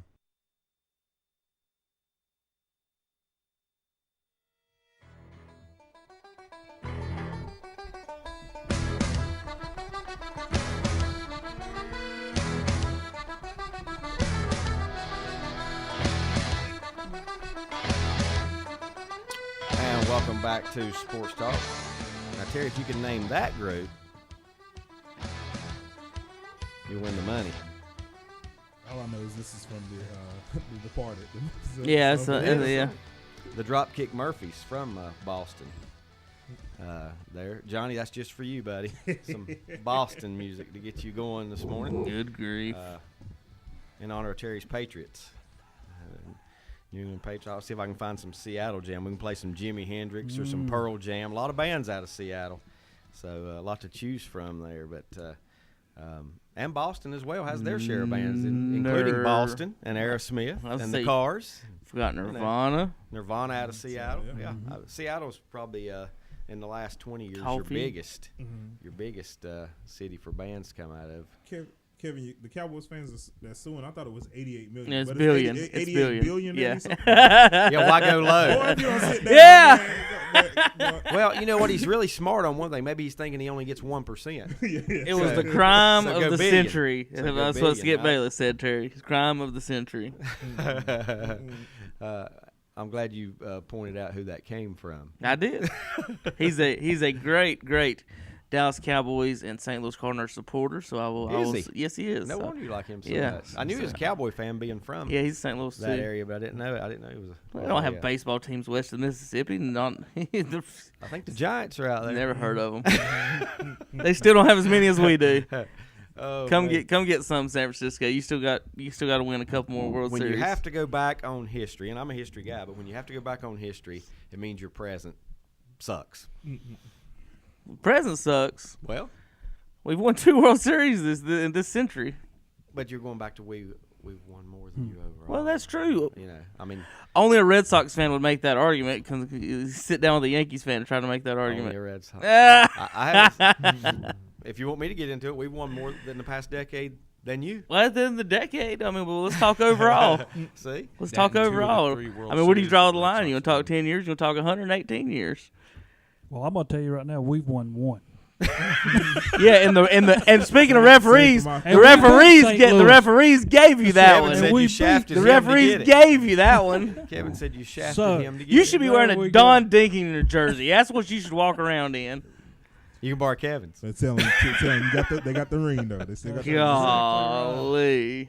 ACC basketball guys, Virginia Cavaliers are 18-0. 18-0, ranked number 2 in the country, 6-0 in conference play. And their feat of the week, they held Georgia Tech to a lowly 28 points. How do you score 28 points in an ACC basketball game? Again, this is Division I college athletes, and you got held to 28. And now, Jason, that's a foul. Yeah. Oh. I'm reaching toward Jason, and I'm almost touching him. And the rules have changed in basketball where I just fouled Jason. Michael Jordan would have scored 70 a Because game. I put he would have scored 50 one year with today's rules. You can't touch him. Come Yeah, on. really. I mean, I just don't understand how Georgia Tech's team 9-9 overall, 0-6 in conference play. Who is even coaching? Well, I was wondering that the other day. It's not Paul Hewitt anymore either. He He's hasn't been there for quite some time. He got with the Boston program. He departed. Yeah. But yeah, look that up, Jason. Who that coach is? Virginia's 6-0 though, playing real well. Paul Johnson. That's their football coach. Oh, well, I just looked at Georgia Tech head coach. Maybe he needs to try on the basketball side. Well, I'm put the wishbone in. Run the wing tee in basketball. They had to score more points. They have to. I'd say the football team averaged more than 28 a game, and Georgia Tech held to 28. Notre Dame 6-1, 18-2 overall. Carolina playing good basketball. They're at 5-1, 15-4. Syracuse somehow is hanging in there tough too, guys. They're 5-1. They got blown out last week though at Clemson. They did. Head coach of Georgia Tech, Brian Gregory. And that is current head coach at Georgia He Tech. won't be there long. That's right. By the end of the show, we're not sure he will still be. Because I know at the head halftime I coach. sent David a text last week, and I'm like, "Can you believe this?" And How about- And I didn't know what he was Clemson talking the- about at first. Hey, Georgia Tech's football team scored 35 on Virginia's football team, so the football team put more than the basketball team. Yeah, well, 28. I'll tell you, it's been a long. 12 in the second half. 12 points in the second half in that game the other night. Well, 16 points in the first half. Yeah, That's that bad. much to talk about either. But they were still in the game at that point. You know, they were only down like 8 or 9 at halftime. Virginia is a great defensive team. I'll give them that. But still, anybody. I mean, 28. Come on. Let's go through the standings again real quick. Virginia 6-0, Notre Dame 6-1, North Carolina right in there with Syracuse at 5-1. Duke at 4-2. Duke surprised me last week, guys. They got a win on the road at Louisville, and they played zone. A zone. Yeah, I was more shocked that they played zone than they won the game. He's been around Boeheim so long now that he's It learned worked. this does It work. worked. Louisville couldn't score. Finally. Louisville could not I score. thought Carolina couldn't shoot threes. And I Good wonder gosh, now. yeah. I wonder now if he'll play it anymore. If that's his one time for the year. Only time will tell. He'll bring it out against Carolina since Carolina can't shoot threes. Goes for number 1,000 tomorrow at St. John. At St. John's. Louisville is 3-2. Miami 3-2. You know that is apropos that he's going to get his thousands against St. John's because Duke is they've made a living in New York over the years. That's their only away games they play is they go to Madison Square Garden and play St. John's. But now his win total. Kevin, do you when have he a list broke- of complaints over there? Yeah, I You have do. He's won. I think 300 of his wins are against Kansas teams City, like Kansas City Fairfield and robbed UNC. They're all right. They're 5th in the ACC, but ranked over 3 of the teams ahead of So them. Carolina don't play any gimmies. I didn't say that. I'd say they play less gimmies. Carolina plays at least 2 road games a year against other teams out of conference. Duke doesn't play out of conference road games. Play one tomorrow. I think he kind of set this thing up. St. John. That's not an out of conference road game. They went to Where's he at? Where's it at? Where's the game at? Where's the game at? It ain't at St. John's High School. New York. University, is it? Where's it at? That's their home court. Where's it at? The Garden. That's their home That's floor. Duke's home floor. That's St. John's home floor. Duke's home floor. No. If it was Jersey, it would have been Duke's home floor. That is Jersey. He's just mad because Krzyzewski's getting 1,000 and Dean No, I'm didn't. not. He Who broke cares? Bobby Knight's record at Madison Square Jersey. Yeah. He broke that Madison there. Square Garden did. Yeah. Yeah. But I mean, East Rutherford, New Jersey is Duke's on the East. But they used to always say they play. Yep, that is true. He's going to have another one. They at were undefeated 1,000. there for a long time. NC State 4-3, Pittsburgh 3-3. We'll get through these standings maybe before this is all over. Clemson 2-4, Florida State 2-4, and then we come to the teams I just don't understand. Wake Forest is 1-5. I really thought that Danny Manning had them playing better basketball, and maybe he does. They just can't get over They just cannot get over the hump and get a win. Yeah, get that signature win. Boston College, Virginia Tech, and Georgia Tech all winless in ACC play. Is the ACC that good? Because I don't think it is. Do you think it is? Yeah. But I mean, because you look at these guys' overall records, and they're pretty good. There was a good conference already, and look at the teams they added. I mean, Well, they throwing added Louisville Notre in there. Dame, You know Syracuse, Louisville. That's 3 of the top 6 teams right there. One strong way to look at it. You got Louisville, who's a perennial power in NCAA, Yeah. and they're middle of the pack right now. Notre Dame, of course. Notre Dame playing real good basketball. Syracuse. Syracuse 5-1 in the ACC, and they're not Syracuse ranked. will be better, even though they're 5-1. I don't think they're as good as they usually are. But it's a pretty strong league right now. Is it the strongest league in the country? I guess that would be debatable. And I don't know really who can you throw in there. Keeping up with the other conferences, Who can you throw in there to challenge it?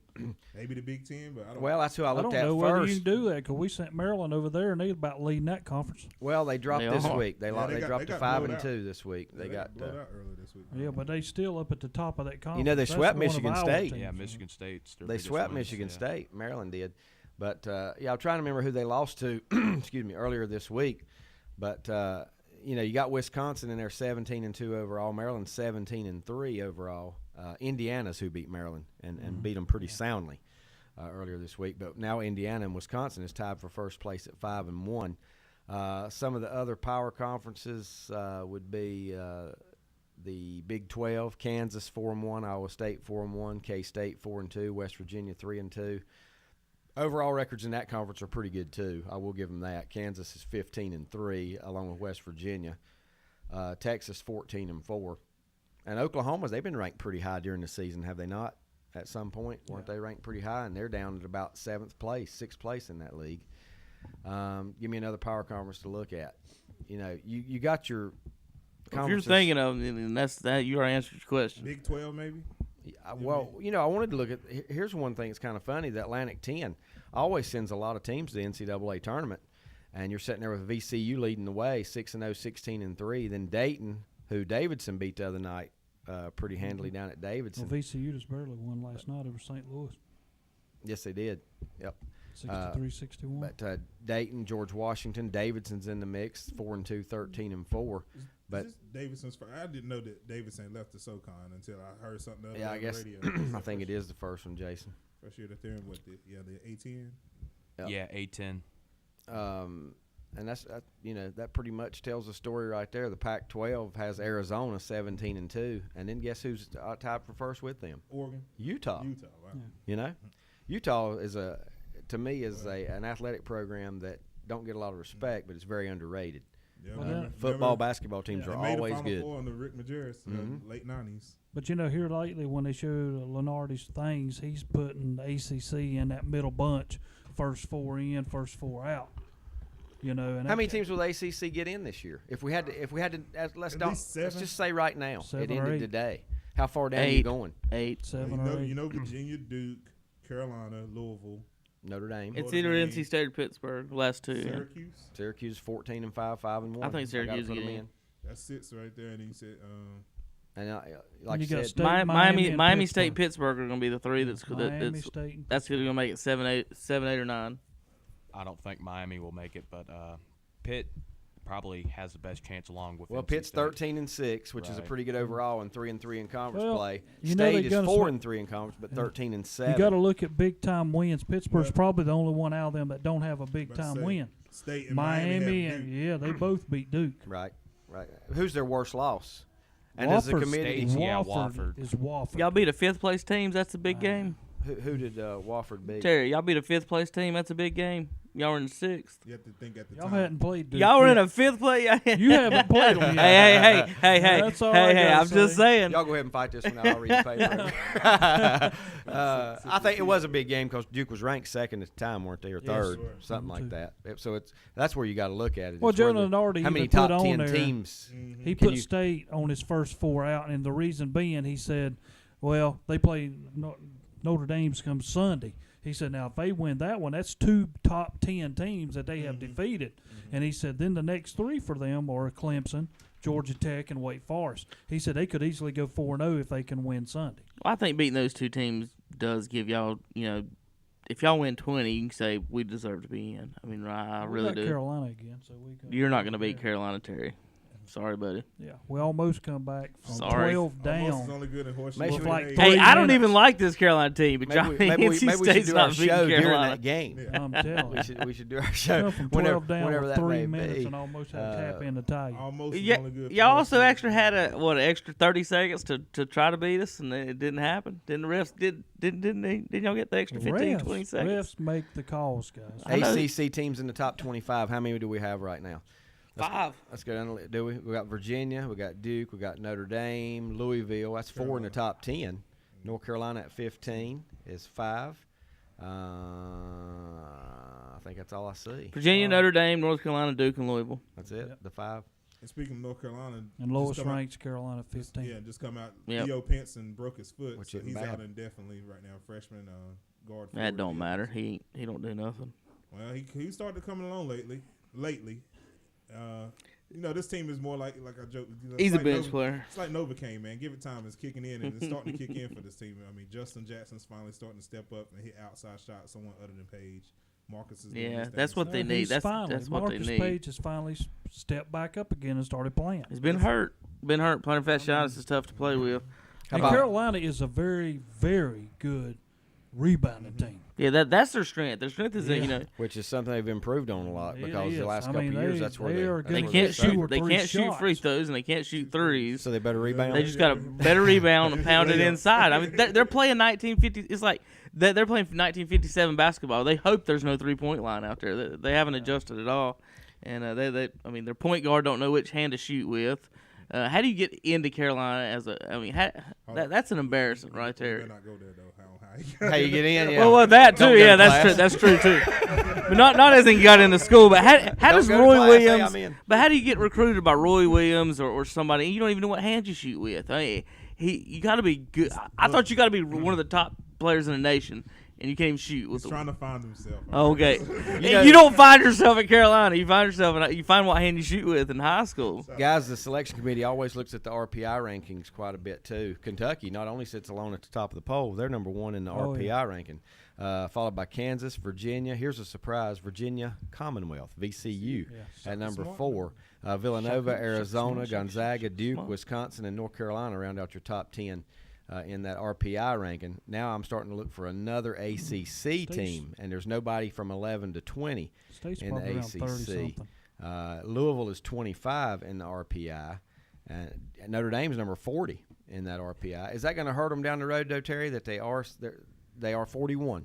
41. No, there's 65 teams that get in. But there's a lot of automatic berths that you don't account for Well, that are if not you even on defeat- here. 31 automatic bursts. You're number 41, but if you defeat the So really, Fighting there's Irish, 37 beats. You're going to jump up to Yeah. probably 33 or 32. You're going to jump 9 or Oh 10 yeah, spots. if you win a game like that, especially if it's on the road. Well, it's not on the road. It's not. It's like Okay, Duke just win playing it. at home. Just win it. Just try and win it. Every time they play somebody tough, it's at home. Home. That's on okay. Madison If they're Square willing to Garden. come, we're willing to play. Home. If they're willing Duke's to come, even scared to go up the mountain at App. We got more seats at App too. Oh, Got plenty of room for the Dukies. Come on up to App and play us. Y'all too scared. Well, Duke does play on the road January 28th against Notre Dame, and then they'll That's a go on the conference road. game. Well, it's a road game. That's the automatic schedule. Shut up in there. We're talking road games that you make your own schedules. Wisconsin.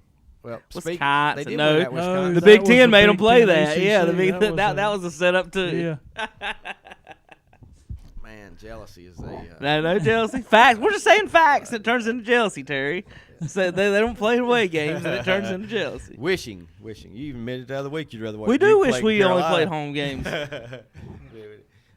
No, just Carolina aggravates me with the secondary press. Hey, they've been running it since Dean Smith learned it whenever he came in, and it's a good offense and a good way base to run it. But at some point you got to make adjustments and make changes. And Roy, sometimes I don't think does that and recruits the way today's game is. The short 3-point line, you got to take advantage sometimes, and you just get killed. Roy saying, "Look, this is his style. You know his style. It's He done wins. well He enough. wins. It helped him win games and help him get in the Hall of Fame. So if it ain't broke, why fix it? Oh, it ain't his style. It's Dean's style. That's But what he learned. He learned it. So. He's just so lucky that Page come back.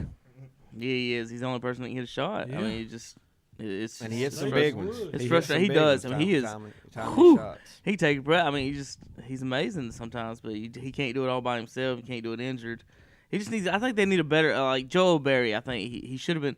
I thought he was going to be better than he is or has been. I thought he was going to come in and maybe even take over the point guard spot and lead the team like that so Page could shoot. You can't have him bringing the ball up and shoot. I mean, no team ever wins that way. I mean, Isaiah Thomas is probably the last point guard that brought it up and shot himself that ever won anything. So, I mean, it's tough for a point guard to be the primary handler and the scorer, too. Well, I want to ask you something. Has college basketball, besides your top players, I think I just go back 1 year to Shabazz Napier, who won himself a national title, point guard, shooting guard, all in one. Besides your top players coming in to the ACC, Shabazz Napier, UConn last year. Yeah, 2 years ago. National champs. Was that 2 years ago? That's last year. Just last year. He wasn't any good. Nah, wasn't any good at all. Oh, he wasn't champion. That don't mean anything. It don't. No, that don't mean you're good. Okay, that means Khalid El-Anim is the best point guard Duke never had. How about that? It was that year.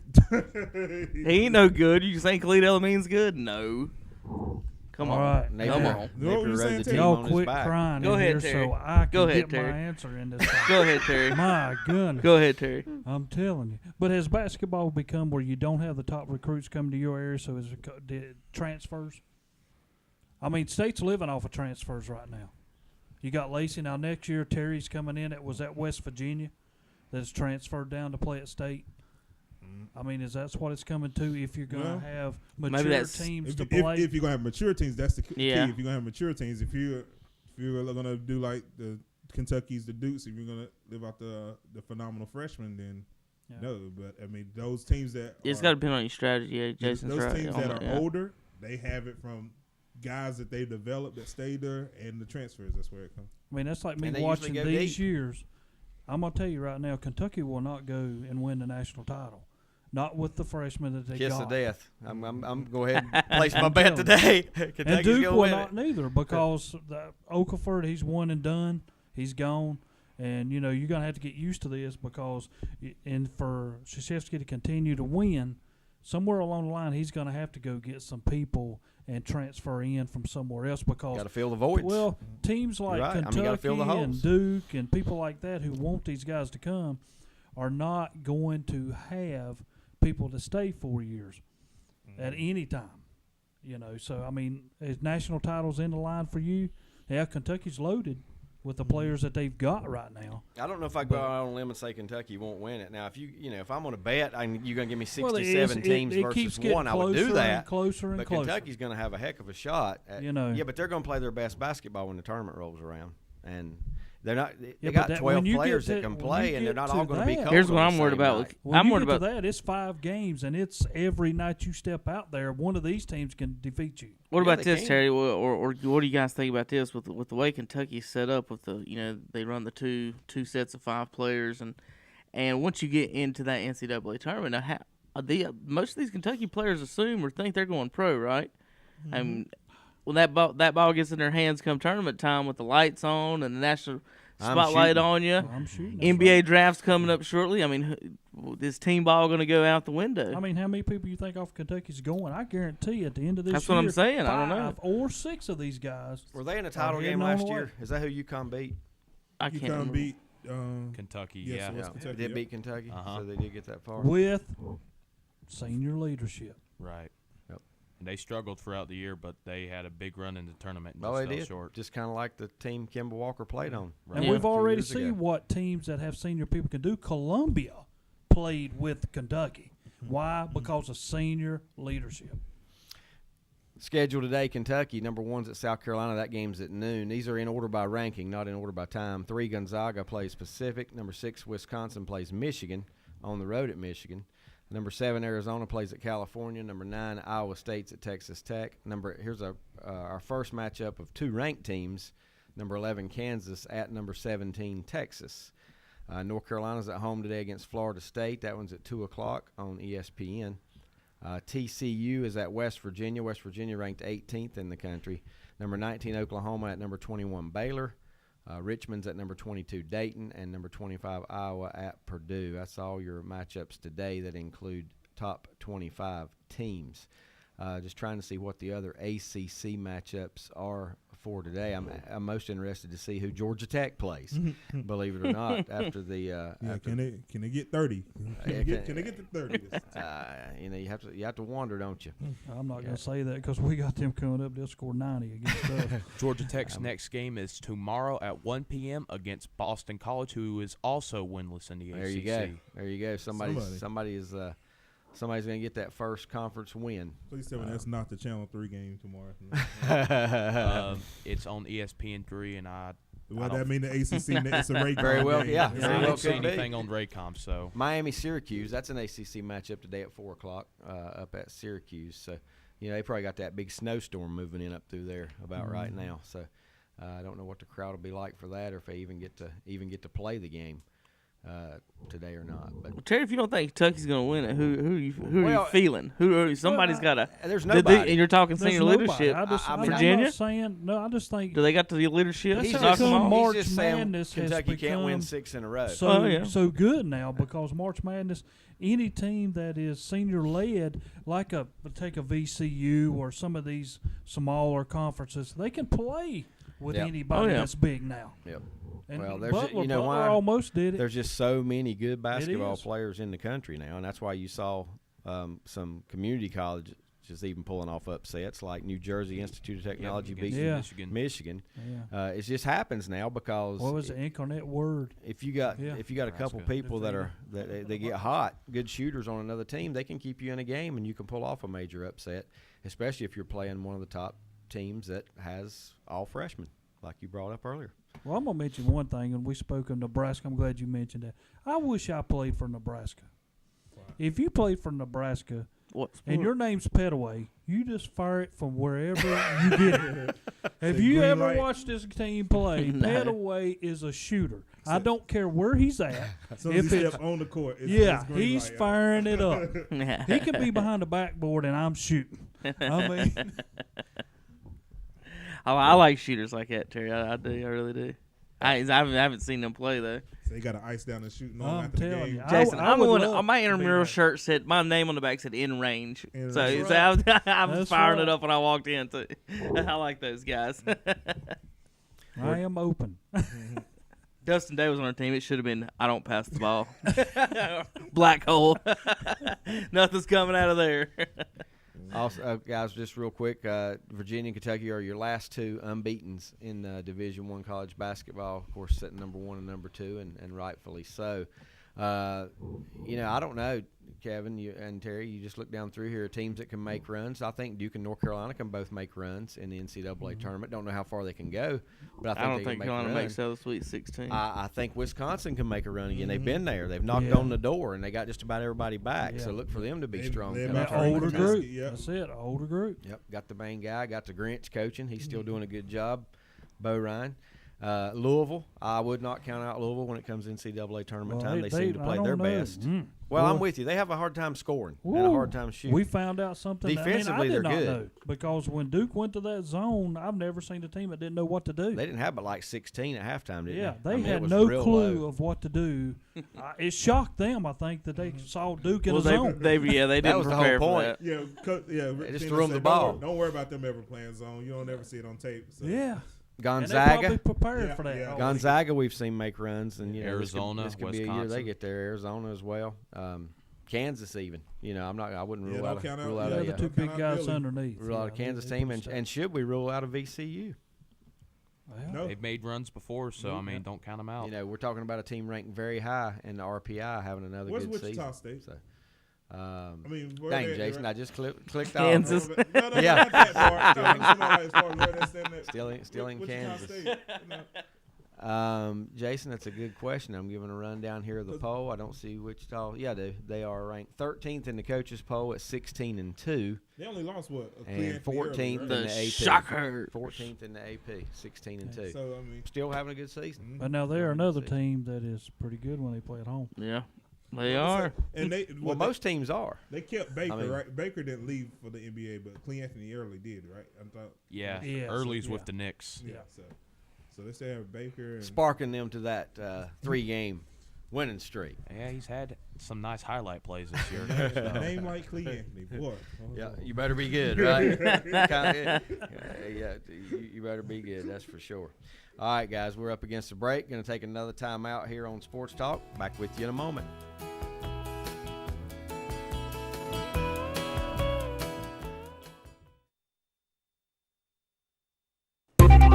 Do you have a lot of old medications piling up? Well, most people do. Then get rid of them and do it safely. Drop off your old medications at the new medication drop box located inside Falston Pharmacy in Falston. All medications will be disposed of by the Cleveland County Sheriff's Department. It's easy. Just clean out your medicine cabinet, bring them in the Falston Pharmacy, and drop them in the box. Falston Pharmacy, Highway 18 north of Falston.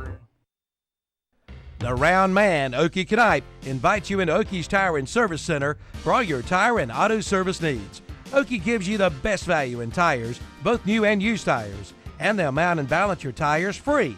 Come into Okie's Service Center for all your service needs, including radiator flush, brakes, tune-ups, oil changes, and state inspections. Serving Cleveland County since 1978. That's right, over 35 years. Okie's Tire and Service Center, 800 West Warren Street in Shelby. When it comes time to have your taxes done, go to the people you can trust. For over 25 years, AccuTrol Income Tax Service in Shelby has been serving the Shelby and Cleveland County area with no upfront fees on bank products, refunds in 8 to 14 days, plus free e-filing. AccuTrol Income Tax Service in Shelby is open Monday through Friday 9 to 7, Saturdays 9 to 1. Located at 717 Eastview Street in Shelby, right behind Cummings Furniture. Visit them online at AccuTrolofShelby.com. Make Friday the 13th your lucky day by sending your sweetheart a big bouquet of Valentine flowers right to her office or workplace from Holly's Flowers at Uptown Shelby.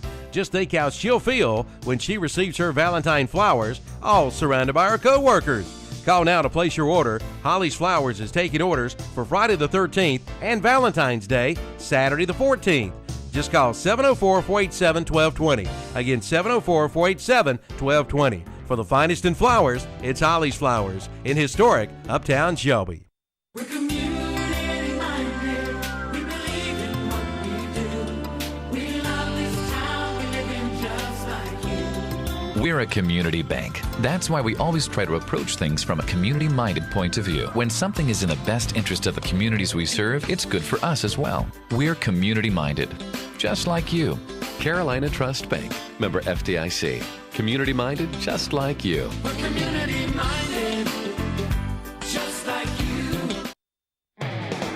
Country Countdown USA. I'm Lon Helton, inviting you to join me as we count down the week's top 30 with Carrie Underwood, who's really looking forward to becoming a mom. We do have a room that's a work in progress.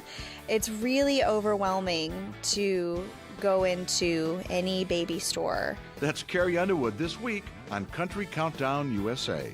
Country Countdown USA with Lon Helton, Friday afternoons 1 to 4, right here at Big O Country and online at ktcbroadcasting.com. For a limited time, get home propane delivery for only $1.79 a gallon. That's right, only $1.79 a gallon from Energy Direct in Shelby.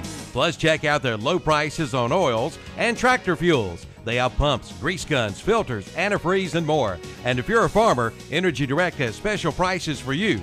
Energy Direct, they promise to beat anybody's price. Located at 413 South Lafayette Street in Shelby, your Phillips 66 distributor. Call 704-482-0351. Considering hardwood flooring for your home? Then head to Flooring America in Kings Mountain or Carpet One Interiors in Ranlow. Right now at both locations, you'll find a big selection of in-stock hardwoods on sale. Priced as low as $2.99 a square foot. That's right, only $2.99 a square foot. At Flooring America, 602 Slater Street in Kings Mountain and Carpet One Interiors in Ranlow.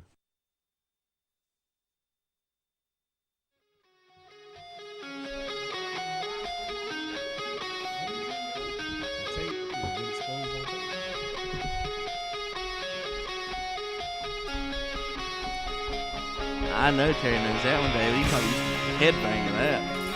I can see his flowing hair. You're looking way back. That's what. Time machine. Welcome back to Sports Talk. David, Terry, Kevin, Jason with you Saturday morning. Guns N' Roses, Terry. You know, 1987. Well, now I can't tell you that. I can't remember the date, but I remember the album. Go back that far? Yeah. Yeah. Really? Wow. Welcome to the Jungle. Artists on 7 albums with y'all. I think I want to say that's 1987, 88. Yeah. Wow. Didn't realize it went back that far, but yeah, now that you mentioned it, it does. Yeah. Goes back to 25 years. Pre-smoke. Pre-smoke. Pre-smoke. I was in elementary school. Pre-Evan.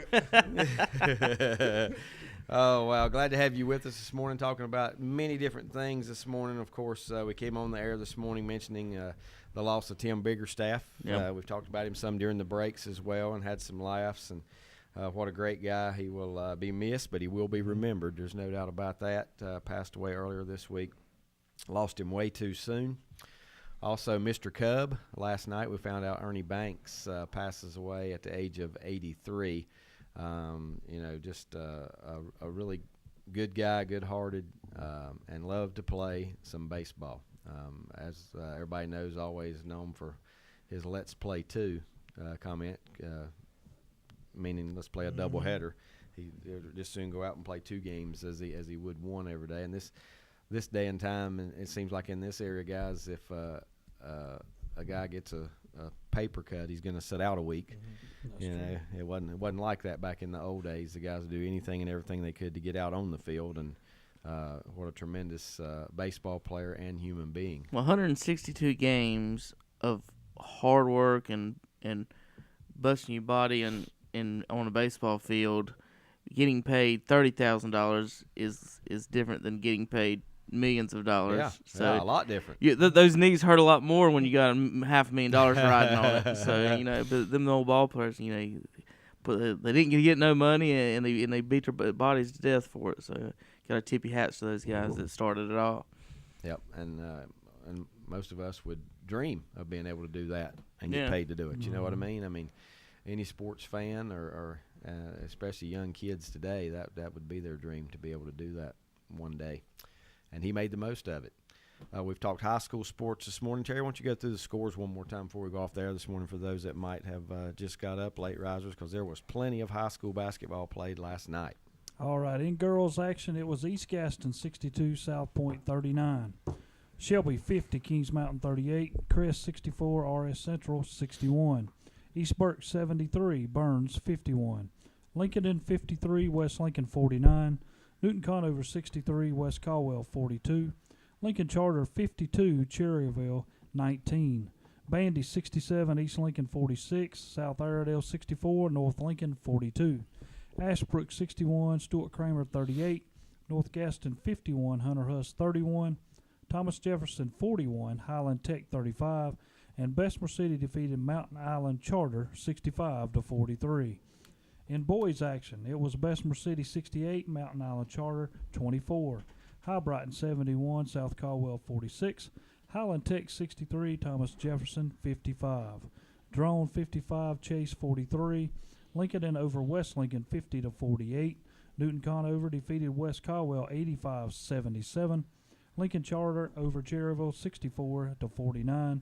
North Lincoln 66, South Airedale 64. Ashbrook 67, Stuart Kramer 42. Hunter Huss 68, North Gaston 42. Lake Norman Charter 66, Forest View 52. Shelby 74, Kings Mountain 59. Crest 55, RS Central 49. East Burke 74, Burns 54.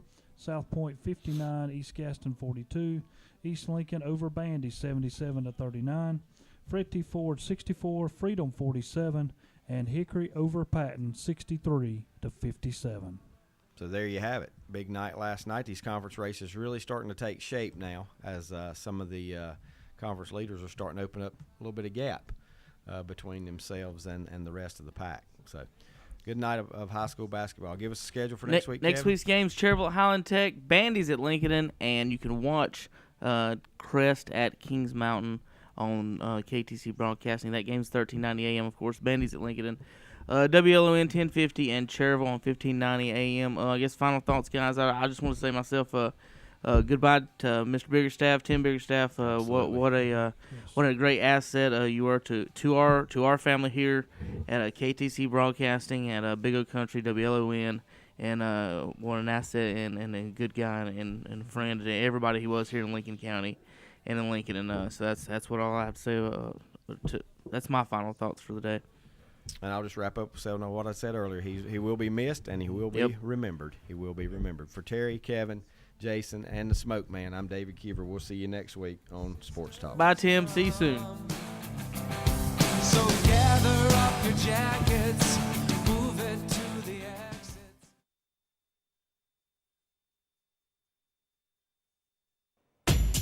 Come check out the great food on the dinner menu at Divots Bistro at the Cherryville Country Club. From delicious appetizers to salads, burgers, specialty sandwiches to local favorites. And Divots Bistro at the Cherryville Country Club was recently voted one of the top 5 places to eat in Gaston County. And try the Big Sunday Buffet. Get a choice of 3 meats, 4 sides, drink, and dessert. All at Divots Bistro at the Cherryville Country Club, open to the public.